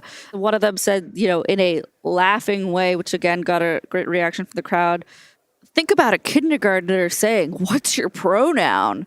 Very, very funny. Ha ha ha ha. They were laughing and like ha ha haing about that. Yes, very good. And just the last thing I'll say about the AGs was that that same AG from Missouri said, "Our rights come from God, not man." And famously in the Constitution, yes. Anyways, and then DeSantis and Sarah Huckabee Sanders closed it out, which we arrived for. We arrived just in time to see DeSantis. Thank God. Old meatball Ron. The DeSantis and Huckabee Sanders got to be the two most uncharismatic speakers I've seen at the convention so far. I'm not surprised they were both shunted off to the I would call it the shame coliseum. Also, DeSantis was wearing jeans, which is just a fascinating move. The knees were very worn. Very worn That's all jeans. I'm going to say. And essentially when he got up, he basically did like a brag list of all the things that he has gotten done in Florida. Talking about, taking the fight to Disney, enacting a universal school choice, making sure that there's no sex ed in his schools. Very cool. And then he talked, oddly enough, a lot about college. Universities, correct. Yes. He was talking about how, like, even if you raise your kid right, even if we fix, public schools. You put in 18 hard years. You spend 18 years raising your kid. You do it right. We fix all of the public schools. Everything's good.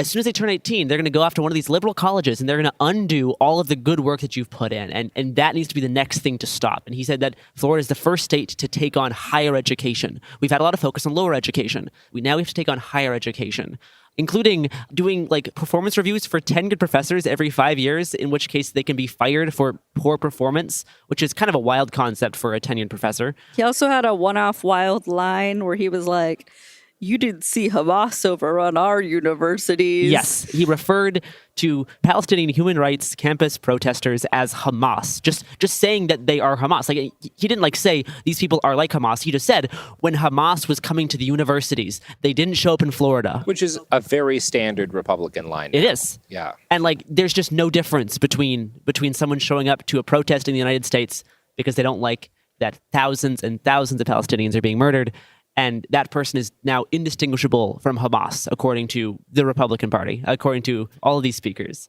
Yeah, and so Sarah Sanders just tried to kind of ride on the coattails of DeSantis, being like, "Hey, we're also fighting the transgenders." She did the same. She listed, some of her brags, mentioned it always has to do. She talks about her dad. I wrote down something she said because I was like, she said, "The only war on women is on conservative women from the far left. Where are the feminists? They can't even tell you what a woman is." Well, someone who's famously taken a women's studies course where they never define what a woman is. Totally. I guess the main upsetting thing for me, because the police just killed a black man a few hours ago, I was just reminded, there's so many real people in Milwaukee, right? All the food service workers have been very nice, but there's all these real people facing real issues in the poorest part of Milwaukee. And we just saw someone whose life was ended because police were here for the RNC from a totally different state. And people with real economic concerns, real concerns about, their life from police brutality, all this type of stuff. And as soon as we walked into this Moms for Liberty panel, the first thing we heard them complaining about was that they were being censored on Twitter. Yep. And that was their concern. Joe Biden censored us. Their hardest thing to them was that they find all this gender stuff a little bit icky, and that we're being censored on Twitter. And that is the level of problems that these people are dealing with. And our kids didn't turn into the people we wanted them to. Yeah. And that should be the entire country's problem.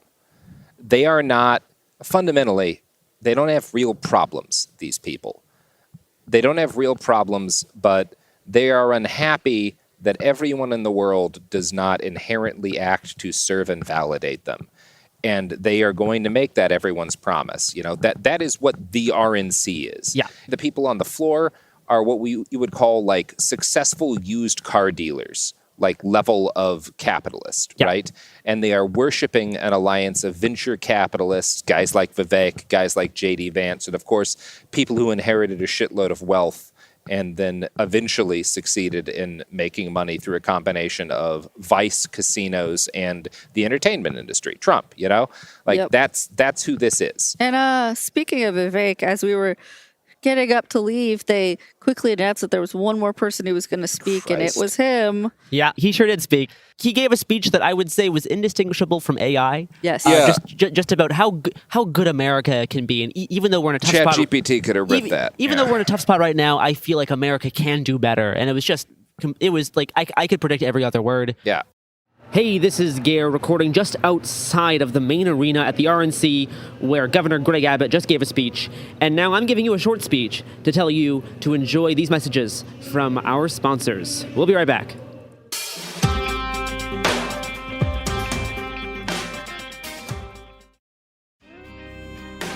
This is Robert and Garrison recording from our hotel room later in the night because we have learned some new information about the police killing that happened earlier today. And also, we listened to a whole bunch of the RNC closing speeches tonight, which kind of relate to this question of police violence. I'll hand this off to Robert. Yeah. I mean, so since we were down there, the police have released both their security camera footage, body camera footage, and we have the name of the decedent, who was Samuel Sharp Jr. This is the guy everyone in the neighborhood identified as Jehovah. That was the nickname that he went by. He looked younger. I've seen some reports that he was like 43, but he doesn't look 43 from the footage. You know, and he had used a community shower earlier that day that comes by the neighborhood for some of the homeless folks and, you know, told everyone he loved them. Footage is, I understand like exactly how it's going to be used and already is being used by the police. And I understand what they're saying, which is that if you look at the footage, as they rush on scene, I think about 15 of them, 5 of them fired at once, and immediately open fire. You can see from a distance, the two guys are 5 to 7 feet apart and are kind of crossing the street together while it looks like they are yelling. As the police rush in, Samuel runs forward, and if you clip frames out of the video, you can make a case that he was charging the guy with his knife or knives. Police are saying multiple. It's a little unclear to me in the footage if he had 2 or just 1. But I can see how the police showing up on scene, being trained the way that they are, why they opened fire.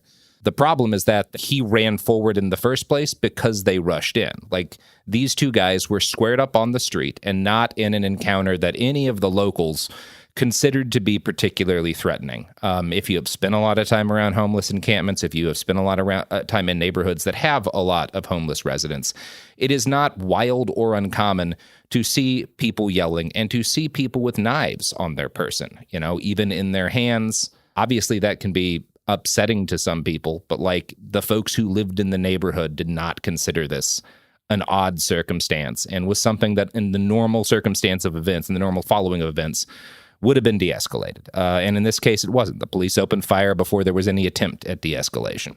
Yeah, and like conservatives will always point out, you know, why isn't he just following orders? Why isn't he just doing blah, blah, blah, blah, blah? They'll take little screenshots that make something look a certain way. And the simple fact is that these 2 men were not in any physical altercation before police arrived. He started running away as police started charging towards him. I think it would be very odd that he would choose that moment to suddenly lunge forward and stab this person he knew. And I think it's very clear that he's actually just running away from police, as people often do. And police have a long history of just shooting at people and killing people who are running away. You can look at what happened at the Wendy's in Atlanta in 2020. They shoot people when they don't follow what they're saying. They shoot people when people try to run away from them. And that's just how cops work. So this video came out later in the evening, right as me and Robert arrived at the RNC second session. And the theme today for the RNC is Make America Safe Again. And some of the first few speeches I heard, one was from the mayor of Dallas, Eric Johnson. Democrats in power demonstrate they don't care about stopping the killers or the thieves who terrorize Black and brown communities. They don't care about securing our border. and they don't care about dangerous homeless encampments. And then there was also like a police chief who spoke. A former police chief who now runs a charity, I think, for like wounded police officers. Yeah, but he's like a cop who is also an activist. And so all this framing is around talking about how the Democrats are the defund the police party, how Joe Biden and Kamala Harris themselves advocate for defunding the police, which is simply not true. If you look at what they say, Joe Biden will always reiterate that he always has argued for more police funding, for more police training. But they have framed this issue as there are not enough police around, and that's what is making cities dangerous. Talking about, all of the people dying of violent crime. Not a single mention, of course, that the out-of-state police just killed someone a mile away from the Republican National Convention. The Make America Safe Again rhetoric shifted towards, border rhetoric. People believing genuinely, the people that are speaking in the audience, that we currently live under an open border policy, that people can just walk in totally fine. Just a complete alternate reality view about what's going on in America, about what Joe Biden and Kamala Harris's border policies are. And there was a number of speeches that tried to capitalize on this like border framing of like there's ISIS terrorists pouring into the border only under Joe Biden, right? As if no one ever crossed the border illegally under Donald Trump. I know, Robert, you were talking about some of the Ted Cruz speech tonight on his comments around the border. Yeah, and Cruz was interesting. I've never considered him a particularly strong speaker. And coming out, he initially went into kind of a conspiracy theory that you'll hear on the right about people being trafficked, sex trafficked, kids being sex trafficked across the border. He made a comment about them having colored wristbands, which is, again, not a thing that happens, but a reference to a widely believed right-wing conspiracy. And that got kind of a scattered amount of applause, not what I would call a reaction, given how we saw the crowd react to Marjorie Taylor Greene and how we saw them react, whenever Trump comes out, very muted. But as it went on, he started going into this kind of fear-mongering spiel about migrants. He talked about the woman in San Francisco who was killed by that guy who found a gun in a bag and accidentally fired it. He talked about a number of different other cases that were people not from the country, undocumented immigrants who killed generally white Americans. And every time he would tell a story, he had like a refrain line that was something like, and that's what happens every damn time or something. And every time he gave the refrain, more and more people started to cheer in the audience. And by the end of it, with the last kind of couple of cases of, migrant on white people crime he brought up, the crowd was like legitimately roaring, like as much as they did for Marjorie Taylor Greene. Now, the cop that came up next got a much louder response. And by far the biggest response of the night, even maybe including Trump, was when the delegates on the floor launched into a series of Back the Blue chants. They actually interrupted the cop with Back the Blue chants. And people were roaring for that.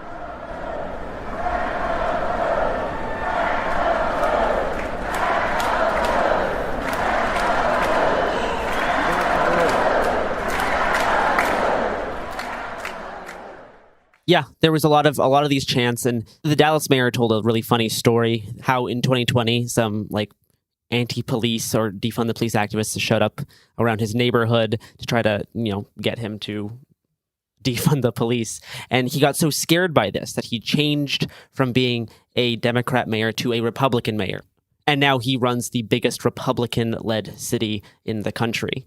And he had this comment talking about how he grew up in, poor black neighborhoods. And the thing that they've always wanted, the thing that makes them safer is more cops, not less cops. Folks, I grew up in high crime neighborhoods. What we wanted was more and better policing, not less. And just contrasting that with our experiences today in a very poor black community that just suffered an incident of police killing. That is just a lie, right? Like everyone knows this. This is theater for the convention. Everyone at the convention is really into this sort of thing. They genuinely believe this sort of stuff, but it's just an alternate reality. We spent time in one of the poorest zip codes in the country, in the state today, and no, that's simply not true. Yeah, these people are angry about primarily theoretical problems, this kind of specter of migrant crime, which is not really real in a demographic. You can pick out individual cases of that, but you can pick out individual cases of doctors stabbing people to death, and that doesn't mean we have a wave of doctor-related crime, right?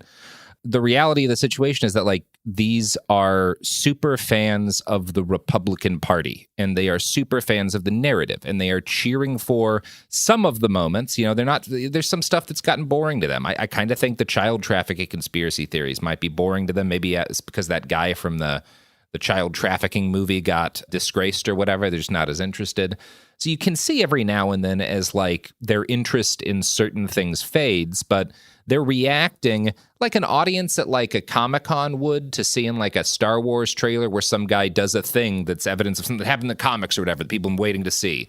Like when fucking DeSantis comes on and starts talking about banning children from receiving gender-affirming care, that's like fucking Spider-Man showing up, right? And they react. So like the guy next to us when DeSantis started doing this started screaming and like sticking his fist out towards DeSantis and like yelling at a volume that was honestly kind of surprising. The man could project, I'll give him that. So I think ultimately the way I would sum this up is that these are not normal people. These are people who love politics. And again, to be clear, I'm not saying these are not normal people because they're conservative. My entire family are conservative.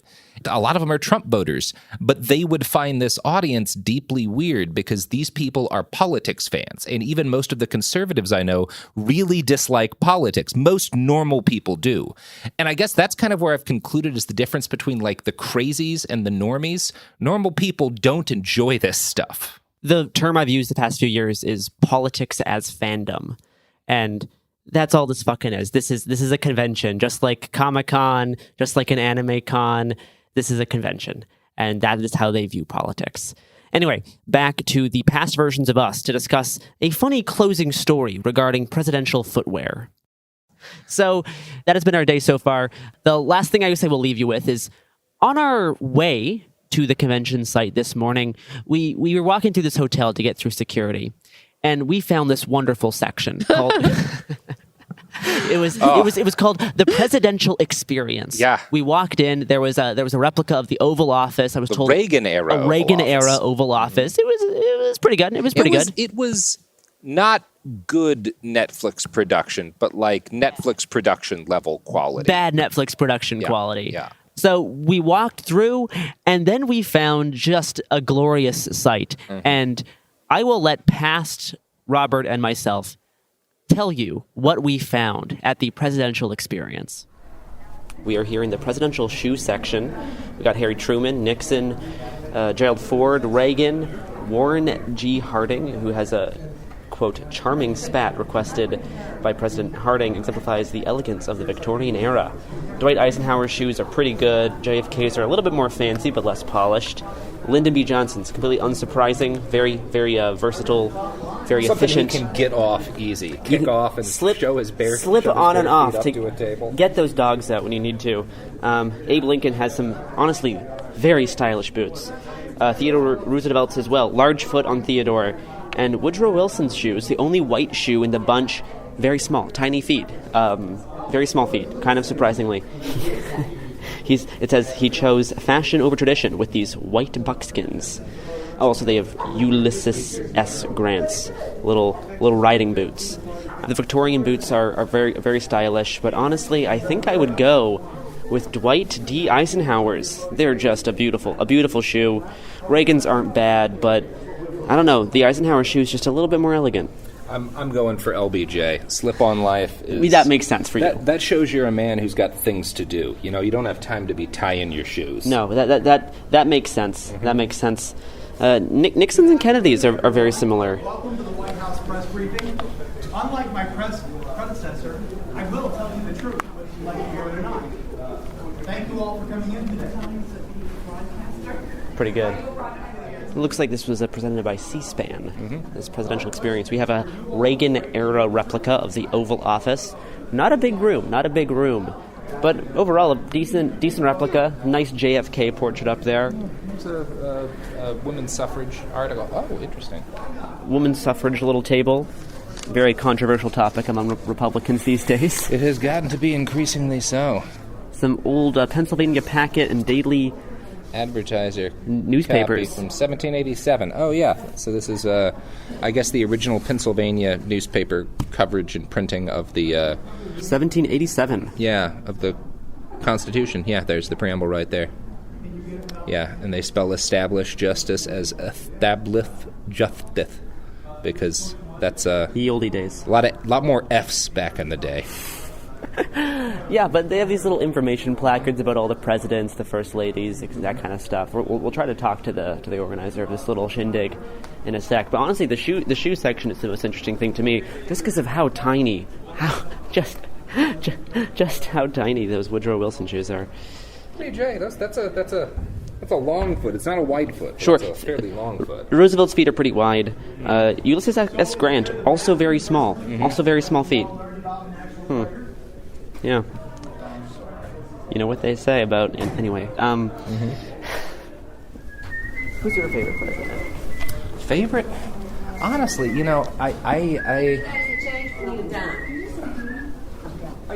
I think I got to go with U.S. Grant. He's not my favorite president in terms of what he did in office, but in terms of as a person, sure. He's the U.S. president that I think was probably the best person. He really did try. Always been a Harrison fan myself. Oh yeah, William Henry. He was my favorite as president. Also rhymes with my first name. That's so right. A little bit of a bias there. And he really, I like a man who there's not much fat on that presidency. He really efficient time in office. He got in and out. Wow. Very exciting. All those little feet. I can't stop thinking about, what I think about that's the weirdest is that they didn't have any Bush feet, sadly. Well, they didn't have Bush feet, and there was one guy who they didn't have his shoes. They just had the U.S. Grant. They just had, they had the model that they built the shoe around for him. Yes. Which was weird. I was like, where's your U.S. Grant shoe? You don't want to show us the hardest working man who ever lived to be president? But yeah, no, I thought that was some important breaking news for our listeners to hear who had the smallest foot. Yeah. But as of right now, that is day 2 of the Republican National Convention. Until our next update, don't come here. It's unpleasant.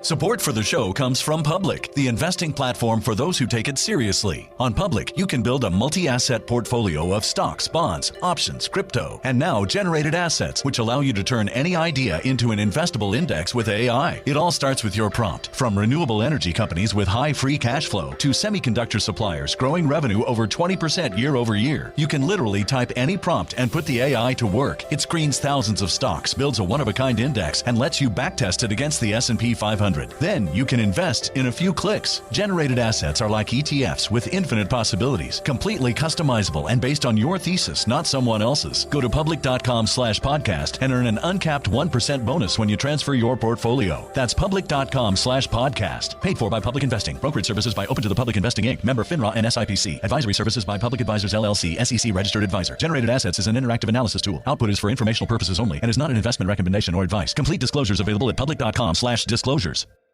This is Jacob Goldstein from What's Your Problem? When you buy business software from lots of vendors, the costs add up and it gets complicated and confusing. Odoo solves this. It's a single company that sells a suite of enterprise apps that handles everything from accounting to inventory to sales. Odoo is all connected on a single platform in a simple and affordable way. You can save money without missing out on the features you need. Check out Odoo at odoo.com. That's odoo.com. Time for a sofa upgrade? Introducing Anabay Sofas, where designer style meets budget-friendly prices. Anabay brings you the ultimate in furniture innovation with a modular design that allows you to rearrange your space effortlessly. Perfect for both small and large spaces, Anabay is the only machine-washable sofa inside and out. Say goodbye to stains and messes with liquid and stain-resistant fabrics that make cleaning easy. Liquids simply slide right off. Designed for custom comfort, our high-resilience foam lets you choose between a sink-in feel or a supportive memory foam blend. Plus, our pet-friendly, stain-resistant fabrics ensure your sofa stays beautiful for years. Don't compromise quality for price. Visit washablesofas.com to upgrade your living space today. Sofas start at just $699 with no-risk returns and a 30-day money-back guarantee. Get up to 60% off, plus free shipping and free returns. Shop now at washablesofas.com. Offers are subject to change and certain restrictions may apply. America is Trump strong, okay? It is so funny. Welcome to It Could Happen Here, a podcast recorded from the Republican National Convention, specifically the hotel where the Idaho and North Dakota delegates are gathered. Yeah. Fascinating elevator rides this and week. we're thinking today about the memory of that guy that Trump does not know the name of, who got shot to death. Corey Kerr. They've definitely pronounced every time they've said it wrong. Every single person who spoke the last few days pronounced his name differently. And I was like, well, finally, they have somebody's name to pronounce more incorrectly than they do Kamala Harris. Or Ramaswamy. Oh my gosh. And it's, look, folks, I'm not going to laugh at his kids. You know, that's a tragedy for them. But what I will say is that objectively, it's really funny that this guy died for Donald Trump, and Trump very obviously does not care. Could not be less important to him. Like, there is nothing that matters less in this election than the man who took a bullet for him. And that's really funny. That's really funny. Anyways, this is It Could Happen Here. I'm Sophie Lichterman. We're, like Gare said, at the RNC. I have Garrison Davis with me and Robert Evans. Very professional, Sophie. Thank you so much. I am your boss. Do you want to tell me a little bit about this morning? Well, I think first let's talk about some of our late night escapades. Oh, wait. I'm sorry. Time travel noise. Shakey's Cigar Bar. Yes. Wow. Oh, I did not Jesus. go with you to that event. So Good call. I agree. Yeah, that was a good call. I counted on the main floor of All the right. cigar bar where the young Republicans had their party, and 6 of 40 people had cigars. I had a cigar. You Yeah, did. You because had a you're a cigar because I hero. brought a selection of my finest Cubans. Yeah, That's very kind of you, Robert. I had one of John F. Kennedy's favorite cigars that I had been aging for 2 years waiting for this moment. I did like that you had the foresight to bring cigars to the RNC. To bring extremely high Only quality. Robert. Our buddy Only Lenny Robert. had a 3-year aged Partagas. You had but I've been drinking, and I had a lovely Upman. Oh, really, Robert? Have you been drinking? Quality cigar, the best cigars there. I talked to everyone who happened to be smoking a cigar, and they were all smoking trash. Yeah, wow. Nicaraguan and American garbage, because none of them had any kind of look. I don't get into this often. I don't want to be like some of our friends in the far right and use cigars as a totem. I enjoy my cigars privately, but we were going to a cigar bar, so I brought my nice cigars. And was it a cigar bar? Were there cigars there? You just said the word cigars 7 times. It was in not one lost on me sentence. that none of them smoked good cigars because they're children. All right. You know what? We had an interview with Rudy Giuliani, and Rudy would have understood. That man has nice cigars. I'll say that about Rudy Giuliani. He knows his cigars. That's all I'm saying. Great. So we've been trying to hit kind of the after party scene at the RNC just to see kind of what's up. This little cigar party was put on by some of like the young Republicans from New York. Primarily New York. They are very confident of a victory, potentially a statewide victory in a national election. And, the evidence doesn't make it impossible. It doesn't look like it's going to happen from this cycle, but 2028, New York could be in play. And one of the interesting things is that Florida also seems to be tightening.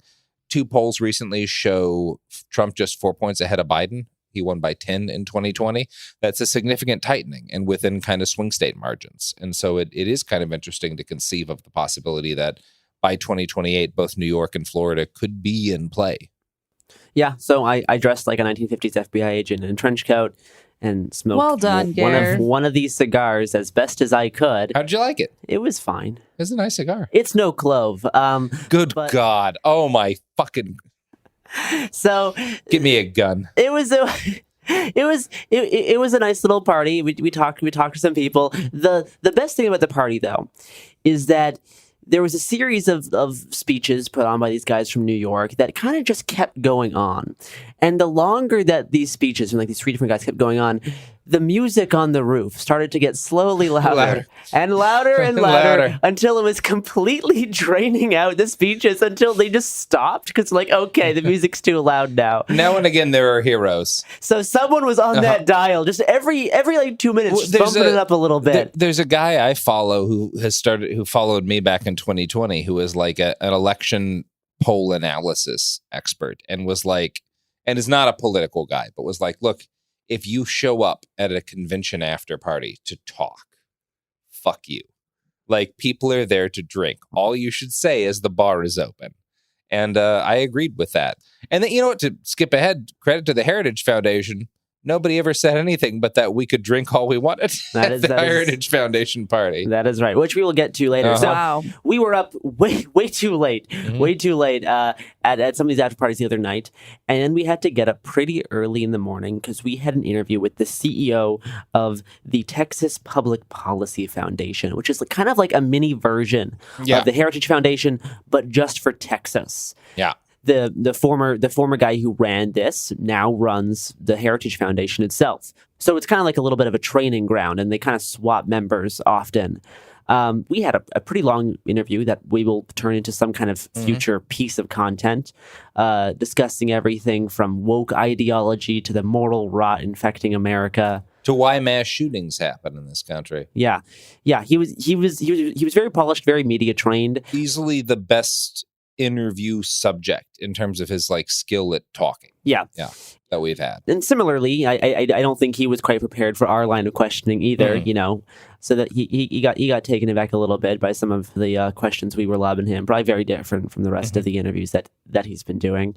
I'm trying to think if there's anything specifically about that interview that's worth mentioning now. You know what really interests me? Because the shooting is so relevant, I will bring up the shooting. We talked about why the guy who tried to kill Trump had done it. And he and I were kind of the same mind that you are, Garrison, which is that this was a school shooter type thing. And that was the primary reason behind the ideology. And this is before. Now some stuff has come out since that has made that seem even more likely. But it was interesting to kind of have that not be a controversial part of the conversation. This was not a radical left shooting. There was no sort of attempt by him to claim it as that. He was like, yeah, this seems like a guy.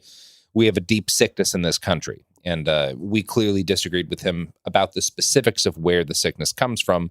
But the sickness leads to some people who just want to do mass shootings that are not political. And that was interesting to me.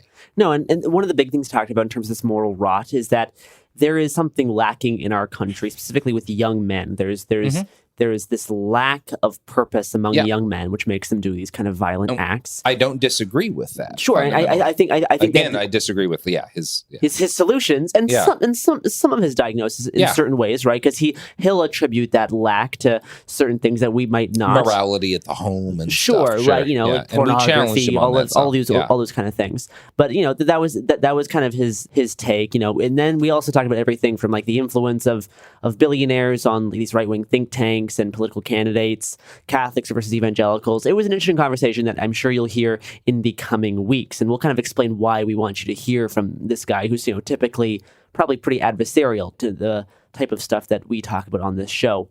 But after this interview, I met up with Sophie Lichterman. Hey. And we talked here. to the people at the actual Heritage Foundation booth who had many a pamphlet, and I collected all of the gender ideology pamphlets, which will also be a future deep dive. Kind of curiously, they did not have a single pamphlet about Project 2025. Nope.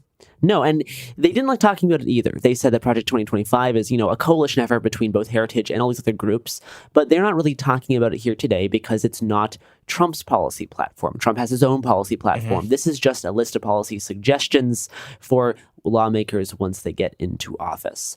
So they like to talk about a whole bunch of other stuff, certain things that are kind of a part of Project 2025, but nothing about the actual, document itself, partially due to the kind of negative backlash that it has received, and it seems to be kind of widely unliked for various reasons. So I think it was interesting that they weren't even pushing it at an event like this.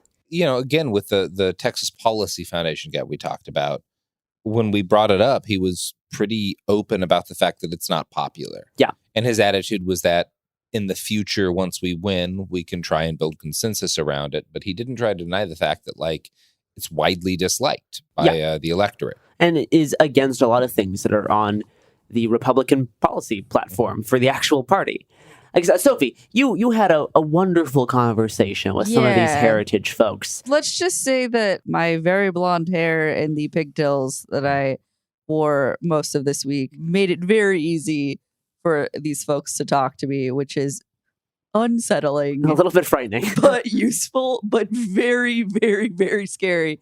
Yeah, a question I've been asking a lot of the folks that I've talked to this week is mostly about their opinions about education. And, if there is a shift in power with Trump being elected in November, what exactly they would want to do. And the overall majority answer from these groups is that they want to take away power from the federal government and bring it to the states. And that would be universal school choice. Yeah. And so got a little bit of that from them. They also mentioned something about one of the biggest roadblocks being student loans. While also being very against student loan forgiveness specifically. So it's kind of it was an interesting position. I'll want to read some more of their pamphlets on that. But anyways, that just talks to them more, got more of their pamphlets. And Garrison and I asked them about the states that they choose to operate in, and specifically for their lobbying group, as opposed to just like the think tank. They have this other thing I think called Heritage Action, which operates differently because of certain laws around lobbying. It's kind of where they try to train a lot of new people up. They had a lot of advertisements that they did, something like 50 new. More on the ground activism type stuff. And Gary, what was the answer they gave? I thought it was interesting. You asked the question for why they didn't go in certain states. Yeah, so they had this map of what states they were active in. And there were certain states, like Oregon, Washington, a whole bunch of the New England states that they just weren't active in because they didn't think they would be very effective. They wouldn't make any leeway. It's just not worth it. It's not going to move towards actual electoral victories. But there was other states like Wyoming and a few others that they weren't active in for different reasons because of specific regulations regarding donor transparency that they were strongly against. The states that require there to be transparency for people who donate to these kind of political groups. And in protest of those regulations and laws, they are completely inactive in those states, which is a funny way of saying we just want to hide whoever gives us money. And that was a little interesting piece of information regarding, there's just states they just don't operate in because they do not want to see or have it made public where their kind of money is coming in and out of, at least for the Heritage Action part of the group. Yes. It was overall just interesting that there was, at this booth, there was about 5 different, I would say 20-something women. 20-something dyed blonde women. Yes. And they invited me to their heritage social party that they were having that was across from the main convention, where you needed an access code to get in. And they gave me that flyer, and you will hear all about that. We took advantage of that. At the end of the episode, you will get a special inside look at the Heritage Foundation's private, invite-only, exclusive that they made RNC us promise party. Was off the record. Now, does it count? No, of course not. I promised that lady that what she said to me was off the record, and I won't say any more about that, but I didn't promise that to anyone else. Do you know what's on the record, Robert? What you said later? These earlier? Products and services? No, the products and services that support this podcast. Sure, that also is off the record. On the record? Whatever. Here's the ads.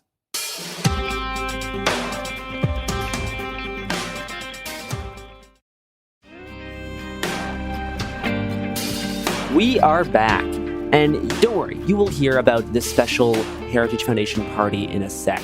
But first, I want to play for you a whole interview that I collected just down the hall from the Heritage Foundation booth. The American Conservation Coalition had a pretty large section of the RNC Convention Fest. List of vendors, kind of more typical, convention type stuff, how there's if you go to a Comic-Con or something, there's a lot of vendors and booths, this kind of section of the RNC. So they had this pretty big booth, and it was the only time I've ever seen anything mentioned about climate change. So I was interested to see what conservatives talking about climate change sound like, what they're saying, and I'll just play that interview here right now. Do you mind introducing yourself and the organization you're with? Sure. My name's Carly Matthews. I'm the Vice President of Communications at the American Conservation Coalition, which is the largest conservative grassroots environmental organization in the country.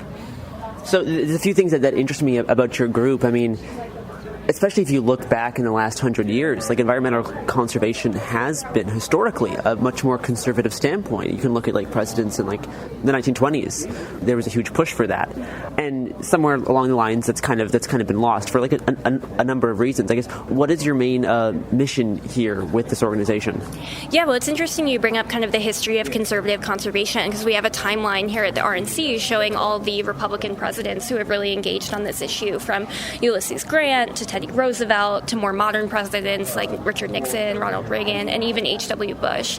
So what we're really doing here with the American Conservation Coalition is building the conservative environmental movement, specifically among young Americans who frankly feel kind of disenfranchised by both parties on the issue of climate and the environment.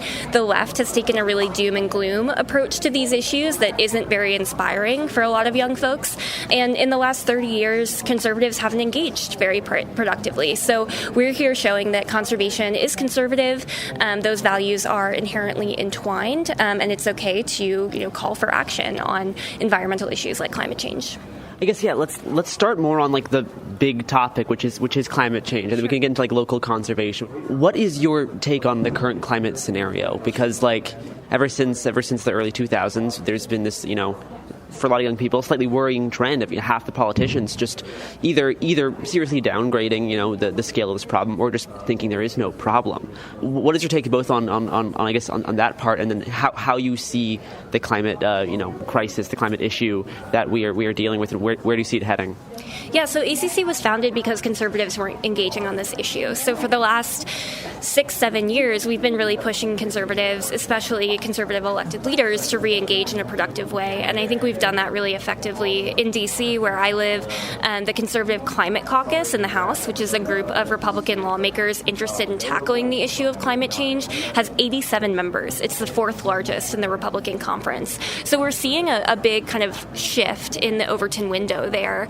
But yeah, I think young people want elected leaders who recognize that we have an issue, recognize that we have a challenge in climate change, and want practical solutions like expanding clean, reliable nuclear energy, like pursuing permitting reform to actually allow American energy projects to be built. So I think we take a really kind of level-headed, rational approach to these issues that really resonates with young people.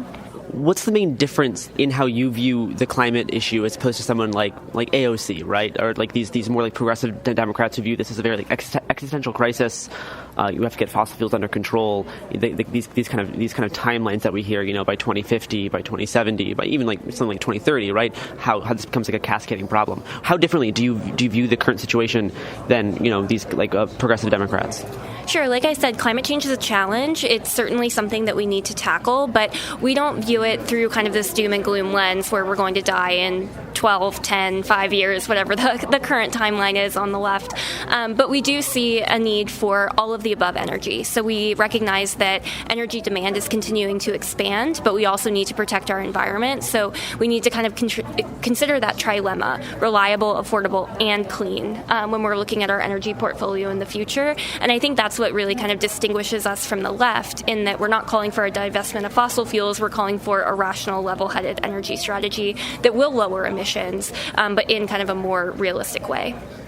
Do you think that timeline's going to be more stretched out? Because, I mean, if you look at, the way current levels are heading, as soon as we hit, 2.5 degrees, not just that change, but the level of cascading environmental effects, right? One thing changes, now everything gets worse, because when stuff melts, then it changes the way thermal regulation of the whole planet works, and then it becomes this kind of cascading problem. And I feel like we're trying to get out in front of it before it happens, and every day that kind of feels less and less likely, at least for a lot of people like my age. And it can be a very doom and gloom scenario, because you feel like no one's taking this problem seriously. Even Joe Biden's climate policy is very inadequate, according to a lot of the people that I talk to. I guess, how do you view the scale of this problem right now? Yeah, climate change is the kind of environmental challenge of our time, right? It should be what we're thinking about and focusing on when it comes to environmental policy. But I really think we need to kind of take a step back, and that kind of push for urgency hasn't gotten us anywhere. To your point, Joe Biden is kind of branding himself as the climate president, but a lot of young people are unhappy with the platform that he's put forward. So I think when you're talking about the timeline, we're talking about what we can do right now to kind of unleash American energy, to reduce American emissions, but also global emissions, and really think of this on a global scale. So that urgency piece isn't quite realistic, or isn't quite what we want to focus on, because I don't think it leads to action. There's kind of two trains of thought in terms of climate policy stuff. There's taking adaptation routes, right? Trying to adapt to a changing environment that we're going to have to face. It's going to happen versus mitigation, right? For a while, we were trying to find ways to mitigate the problem to kind of get ahead of it, right? And that is feeling less and less likely. And we are seeing more of these adaptive strategies getting adopted, right? There's everything from people are trying to develop better carbon capture, which has its own problems as a technology, and everything from geoengineering even to solar blockage. There's a lot of things that people are thinking if we don't get emissions under control, we're gonna have to go to some more of those extreme measures. How much of your focus is on adaptive elements versus just mitigation? Mm-hmm. Well, we definitely need both. To your point, we have to adapt to a changing climate, but we also need to be reducing emissions to kind of prevent future effects. So I think we kind of set a balance between adaptation and mitigation. And frankly, I think sometimes they can be really kind of connected and entwined. So something we focus on, for instance, is regenerative agriculture, which lowers emissions associated with agriculture, but also helps the land kind of adjust to a changing climate, keeps the soil healthy, things like that. So I really think when we're talking about climate, we can talk about adaptation and mitigation kind of at the same time. How do you try to do outreach to a vast number of Republicans, conservatives, who simply don't think this is a problem, who just deny this is a problem, think this is a scam in some way? How do you try to tackle that as coming from a similarly an also conservative position? Yeah, so we're here at the Republican National Convention, and it's been really interesting talking to a lot of folks from diverse backgrounds about the issue of climate and also environmental conservation. I really do think it matters how you start the conversation. We talked earlier about kind of our timeline of the legacy of conservative environmentalism. Starting there and talking about how we can carry on that legacy and how we can tackle kind of this environmental issue of our time has been really effective, and we've gotten a lot of positive reception.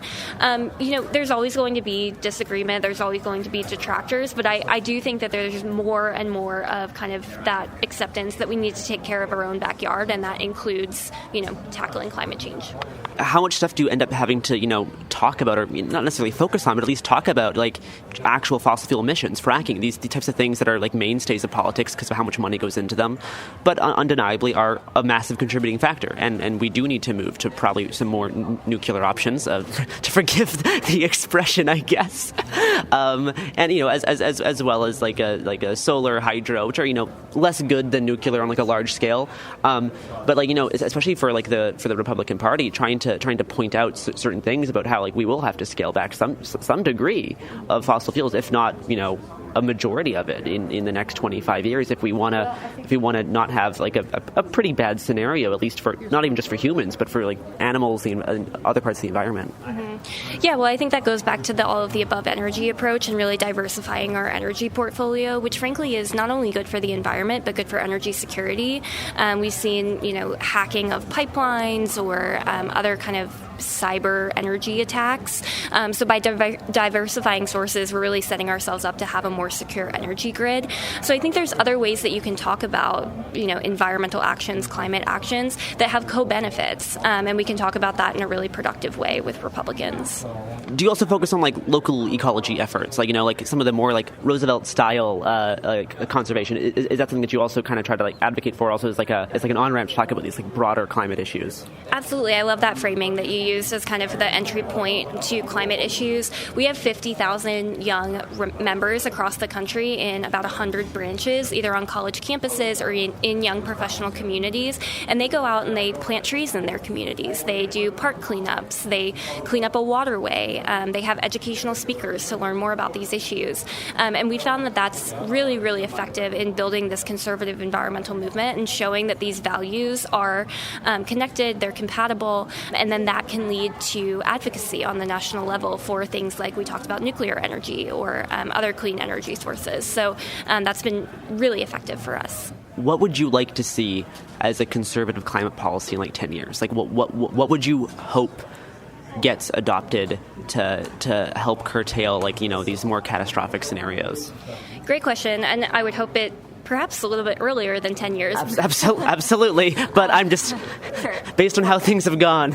Sure. So we have kind of a big three that we're focused on right now. Permitting reform, so getting the government out of its own way, frankly, to fight climate change and unleash American energy in the form of clean energy, nuclear, solar, wind, geothermal, hydropower, and really kind of expand, what we can build in this country. Again, nuclear energy is really one of the focuses for us because it's a baseload energy source that can run 24/7. It's clean, and it's really secure. So we're really focused on nuclear. And then the last thing is American energy dominance. Here in the United States, we produce energy safer, cleaner, and more efficiently.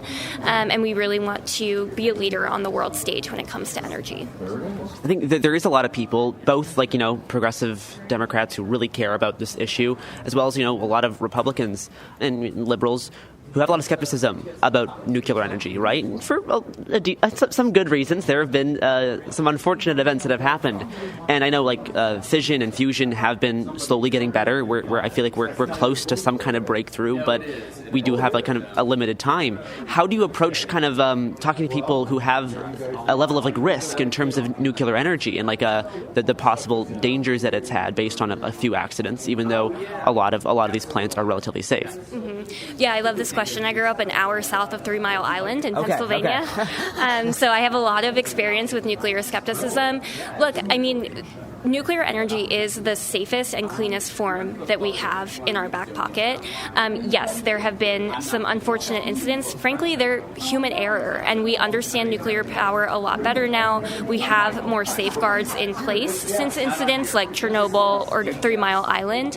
And we haven't seen, a nuclear meltdown that we were promised in The Simpsons or the China syndrome or something like that. The fact is, nuclear, quote, waste is really nuclear spent fuel, and we can recycle that and keep producing clean nuclear power.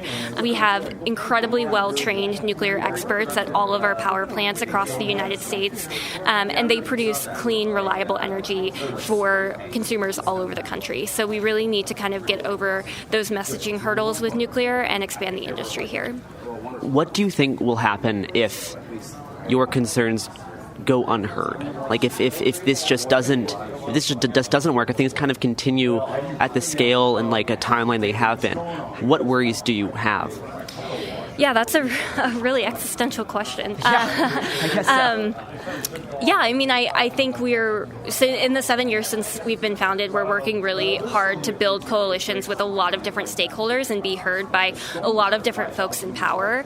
And frankly, I'm hopeful that we will, pursue solutions to climate change, that we will, for lack of a better term, get our act together and pursue these solutions. And really, I think the biggest thing that I like to focus on when it comes to climate advocacy is optimism and this idea that, the planet is our one common denominator and we can unite around that. Already in Congress, we've seen bipartisan legislation in a really polarizing time that focuses on climate. Probably the last big package in the 118th Congress was a nuclear package to unleash next generation nuclear. So I know I'm not exactly answering your question, but I am extremely optimistic about the future. Do you think there is a path towards some kind of bipartisan advocacy, not just in the Senate, but also in terms of environmental movements and protests? Obviously there's certain people who employ very theatrical tactics that maybe don't correlate to much improved means.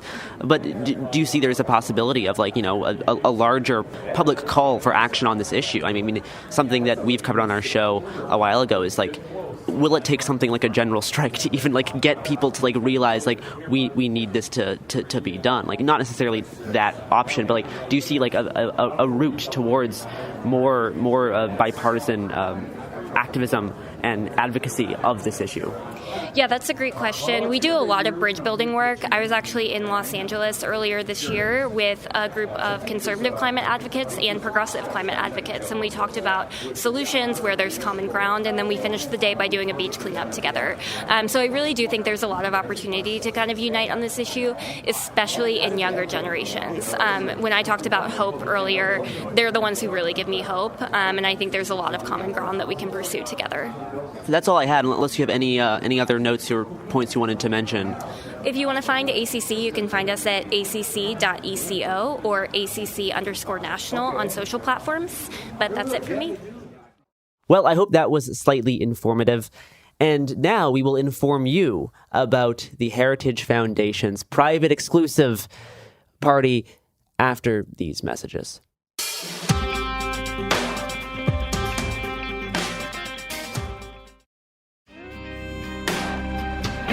Okay, we are back.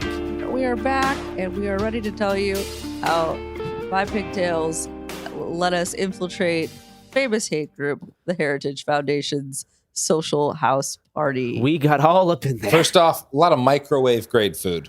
It was the worst food we've had in all of Milwaukee. Was the Heritage Foundation catering? Great meals. Yes, that is very notable that the Heritage Foundation had the worst food that we've had this entire week. Not shocked. First of all, they let you two, as well as another one of our friends, come in off of my access code, which is very funny.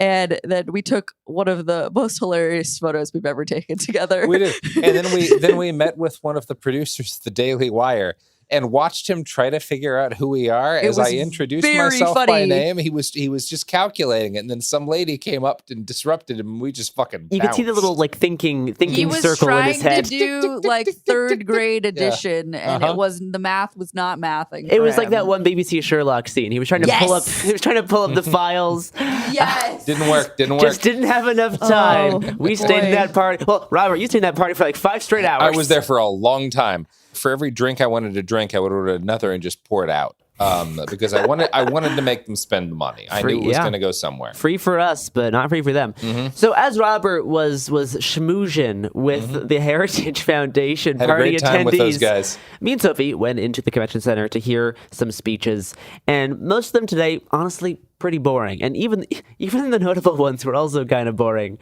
The one I guess we'll talk about just very briefly is Don Jr.'s speech. First, he brought out his daughter, Trump's granddaughter. Before you get to that, do you want to go over what the theme of the day was?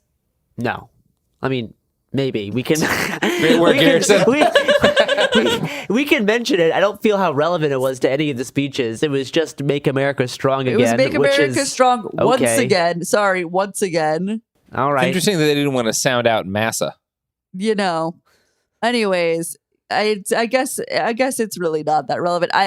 Just to point out that on the previous days for the different themes, there was very intricate backgrounds that were up. They did not really have anything for the Strong Again. They were like they phoned it the fuck in. Yeah. And there was no interesting background. Anyways, Gare, what were you saying? So Donald Trump Jr.'s daughter, so Trump, the actual real one's granddaughter, gave this little speech meant to humanize her grandfather. My grandpa's a nice guy. That was basically the speech. He calls me and asks me how I am. That was basically the speech. Which is lovely. Yeah, sure, why not? It was her first speech. I don't think any of the other grandchildren have given speeches before. No, this is like kind of the first appearance of one of Trump's grandkids. Yes. And the way it was framed is Don Jr. came up and then was like, she just called me. It was very intentionally propagandized. It was also the most happy I've seen Trump this entire week, though. He might actually care about his granddaughter. Yes. Definitely more than his son. It's hard. It would be hard to care less. I'm not sure how much they've shown it on TV, but you know, I had a view of him the entire night tonight, right from where I was sitting. I was at an angle where I could see his face, and they showed his face on the screen a bunch. And he was genuinely stoic, I would say. He smiled for his granddaughter, definitely the most, and maybe once during Kimberly Guilfoyle's speech at the very end. But other than that, I did not see much emotion from him today, and it was pretty similar the rest of the week. I think you have to keep in mind with him, we hate him. He's a bad man. He's a monster, would be the worst possible president we could have. But he's also a person who got shot and he's traumatized, you know, and like, you don't have to like make up excuses for that. Like he is a human being who is scared because a man shot him in the head. And that's really not a complicated thing to diagnose.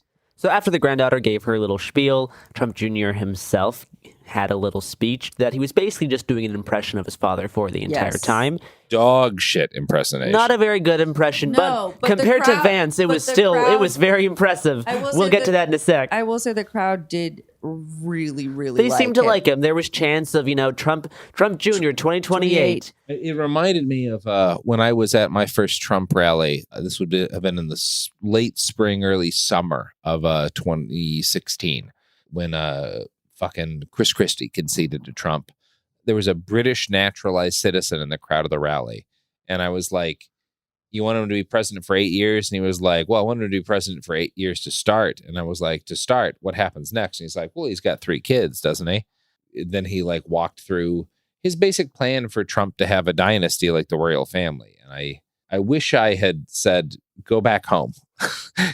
Go back home to your fucking country with your goddamn royal family. We don't have that here. But we might. They wanted it. They wanted it here. The idea of a king's becoming increasingly popular. You have never told me that story, and I am unwell. Thank you so much. I got some great audio of that guy. Thank you so much. That is going to haunt me tonight. Garrison, what else? Yeah, I mean, Trump Jr. had a few funny lines making fun of Build Back Better, making some corn pop jokes. He made a corn pop joke. There were a couple of corn pop jokes in the moment. Very funny.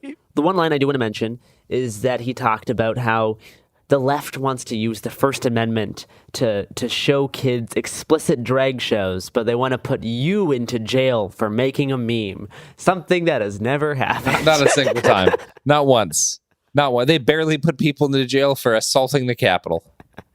Yeah, so that was most of his speech. We then heard from Vance's wife, who gave a typical vice first lady speech. It wasn't notable. And then we heard from Vance himself, the hopeful future vice president. What? Sorry, I was taking a nap. What? No, wait, Sophie, wake up. We're recording a podcast here. Wow, sorry. The sound of JD Vance's name put me right to sleep. He gave what I would describe, and people have since described, it's kind of a bad speech. What a flop. You guys were in the stadium. I was sitting at the Heritage Foundation party on an upper roof deck. Oh, yeah. What'd they think? There were 3 people during most of it, and then 4 others filtered in when those guys left. Every single one of them was disappointed. The only guy who liked it was a Fox News reporter. And when he left, the people who had been like, well, he was okay, said, well, I hate that I had to lie in front of that guy, but he was media. I was kind of just sitting on my phone, pretending to be texting and listening to them. So they didn't really notice me. But the ultimate feeling that they expressed repeatedly was that was really disappointing. It was really boring. It was really long. He is not a great speaker. There was one guy who repeatedly said, I don't like that his wife isn't white. I wish his wife was white. And then there was a guy who was kind of a more libertarian member of the Republican Party who I chatted with, who came in and sat down to have a drink and was expressing that he liked Vance's speech. And the guy said, what are you, a Cuban? And the guy said, no. And he's like, well, you're not white. So that was great. Amazing stuff happening in the Heritage Foundation private party. Heritage Foundation party was a good time. Yeah.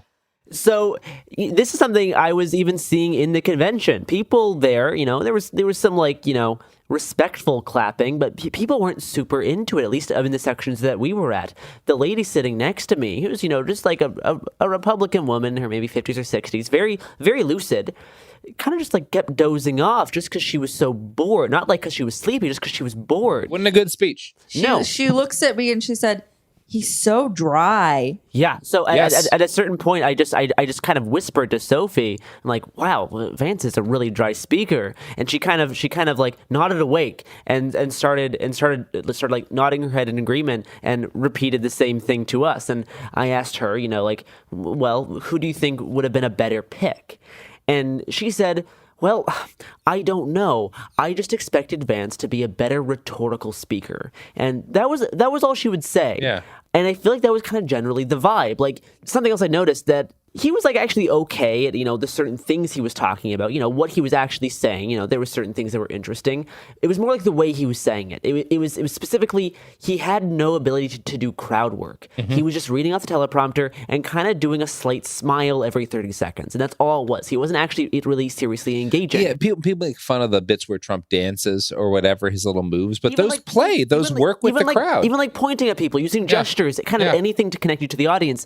Vance was just so dry, was so plain. I think the biggest action from his speech was just the people in the crowd who like to chant things. Who were just really into chanting. Really love to chant. Ted Cruz gave him a great. He kind of lost them early in his speech the night before and won them back because he gave them a chant that he repeatedly went through. They like that. They like to chant. They're chanters. Want to give us some of the chanting highlights, Gare? Yeah, so he was definitely leaning into like his hillbilly or faux hillbilly background. Motherfucker. Sorry, your parents made $175,000 goddamn dollars a year. Speaking of somebody who grew up in fucking rural ass Oklahoma, like fucking carpetbagger. That was what he was using for most of his speech. He was telling stories about the woman who raised him when his own mom was dealing with addiction, who he referred to as his Meemaw. And fucking goddamn it. The first big chant I took note of is he told a story about how he was hanging out when he was like a kid or like a teen. He was hanging out with someone who was known to be like a local drug dealer.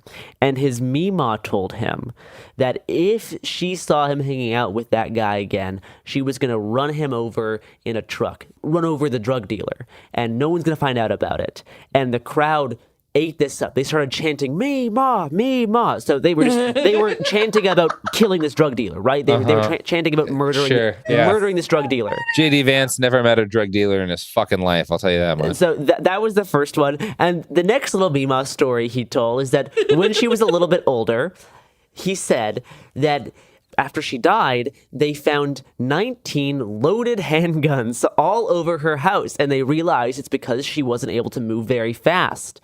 So she always wanted a gun no matter where she was. She wanted to be an arm's length of a gun, whether that be in the cutlery drawer, by the TV remote, under the bed. Just get a shoulder rig, people. Because she wanted to protect her family, even though she was old. And this led into another chant, specifically the 19 loaded handguns. Just, again, went. The crowd ate that up. And the crowd even started just chanting about how good they were at chanting. It became very self-referential, very like patting yourself on the back for chanting. Funny. These people love chanting. And yeah, that was most of Vance's speech. It wasn't very good. It was too long. Almost unanimously, the people at the Heritage Foundation Party did not like it, so they did not get that seal of approval. One positive, one pseudo positive, which was the Fox News journalist, who I'm sure is contractually obligated to like it. Yeah. And who the people there made fun of when he left. Yes. Well, we talked to a campaign manager earlier at the Heritage Party. Just regarding kind of the race in general, mentioning stuff about the upcoming vice presidential debates, which the Trump admin put out a statement saying they don't want to lock down any details on this until they actually know who the vice president's going to be. That was good. That was solid on their part. Which is a good piece of propaganda. Yeah. And we were talking about that and bringing it up to some of these people at the Heritage Party. Like, who do you think actually is going to be the Democratic nominee? Many of them did not believe it was going to be Joe Biden. Many of them thought that it either could be an unknown candidate at this point, or more likely, probably Kamala. And this is something that I've been noticing, is that every time in these speeches where they're talking about Joe Biden's policies, they're not just saying Joe Biden. They're saying Joe Biden and Kamala Harris's Kamala Harris, in one instance, Kamala Harris's policies. So they are already preparing to start shifting their rhetoric onto Kamala. That is something that the opposition's already planning to do. And, as of today, which is Wednesday night, we've heard that both Biden made announcements in the same day that he would step down if he was to face this serious medical diagnosis. And he also got COVID the same day. Garrett, so the look on your face when we told you that Joe Biden had COVID. You were thrilled. Well, we shouldn't say that either. Anyway, that is kind of a brief glimpse into the Heritage Foundation Party. I guess the vibes were more similar to what is, I think, well known now as the least good episode of The Boys, that private tech night party, combined with like a frat bro bar hop. What I'll say about this is they had an EDM track set to Country Road, Take Me Home, and I will say that, like, if you were to put that side by side with the plane crash that killed the author of that song, I think he would agree with you. This party was worse.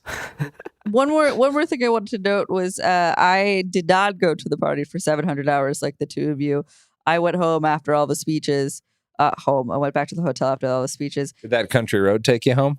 That country road took me home to a place you belong. And I had a very, very, very nice Lyft driver. And sir, if you by some chance listen to podcasts, you were very nice. Thank you.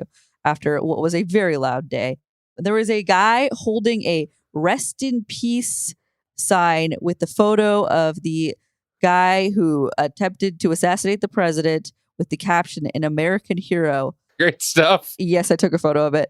And the amount of people leaving the Wonderful. RNC that just shouted their worst, many slurs at him, were countless. And I don't know if anything else happened further after that, but very strange choice. That is an interesting move. All I know is that based on the last postings of the victim of that shooting, Corey Comparatore, he'll get over it. The Japanese did. Well, anyway, that wraps up our coverage this week of the Republican National Convention. We will lead next week with Trump's first public speech since the shooting. That'll be dropping Sunday night. Maybe, just maybe. A little bit of Mayor Rudy. Hopefully we'll of squeeze Rudy. in some Rudy as a treat. Some squeeze in like he squeezed out some of that hair juice. That's right. Jesus Christ. Well, thank you for listening to our initial coverage of the RNC. We have more scripted episodes, more kind of polished deep dives about the people and conversations that we have had here in beautiful Milwaukee, Wisconsin. And remember, folks, if you're going to take a bullet for somebody, Donald Trump does not care. Not interested at all. He's not making the funeral. He is not going to show up at your funeral. Wow, that's a loud chair. Painfully loud chair. You know what else is painfully loud? The Heritage Foundation party. Anyway, we're done. Good night. Good night. Hey, we'll be back Monday with more episodes every week from now until the heat death of the universe. It Could Happen Here is a production of Cool Zone Media. For more podcasts from Cool Zone Media, visit our website, coolzonemedia.com, or check us out on the iHeartRadio app, Apple Podcasts, or wherever you listen to podcasts. You can find sources for It Could Happen Here updated monthly at coolzonemedia.com/sources. Thanks for listening. This is Jacob Goldstein from What's Your Problem? Business software is expensive. And when you buy software from lots of different companies, it's not only expensive, it gets confusing, slow to use, hard to integrate. Odoo solves that, because all Odoo software is connected on a single affordable platform. Save money without missing out on the features you need. Odoo has no hidden costs and no limit on features or data. Odoo has over 60 apps available for any needs your business might have, all at no additional charge. Everything from websites to sales to inventory to accounting, all linked and talking to each other. Check out Odoo at odoo.com. That's odoo.com. Tired of spills and stains on your sofa? Wash away your worries with Anabay. Anabay is the only designer sofa that's machine washable inside and out, starting at just $699. Plus, Anabay sofas are pet-friendly, stain-resistant, and feature changeable slip covers and modular pieces. Get up to 60% off site-wide with a 30-day money-back guarantee. Visit washablesofas.com to get yours now. That's washablesofas.com. Offers are subject to change, and certain restrictions may apply. Discover a spectacular island destination with crystal blue seas, endless sunshine, and the cool Bahamian breeze. Baha Mar, located in Nassau, Bahamas, offers your choice of 3 luxury hotels: the richly refined Rosewood, the playfully hip SLS, and the stylishly modern Grand Hyatt.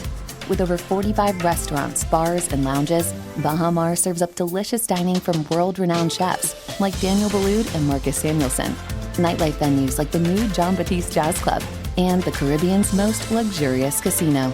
At Baha Mar, you'll find every pleasure under the sun and one-of-a-kind experiences for the entire family, like Baha Bay, our 15-acre lush tropical water park, interactive wildlife experiences, including our daily flamingo parade, world-class golf, tennis, spa, and so much more. Visit bahamar.com today and discover a vacation destination where memories are made for a lifetime.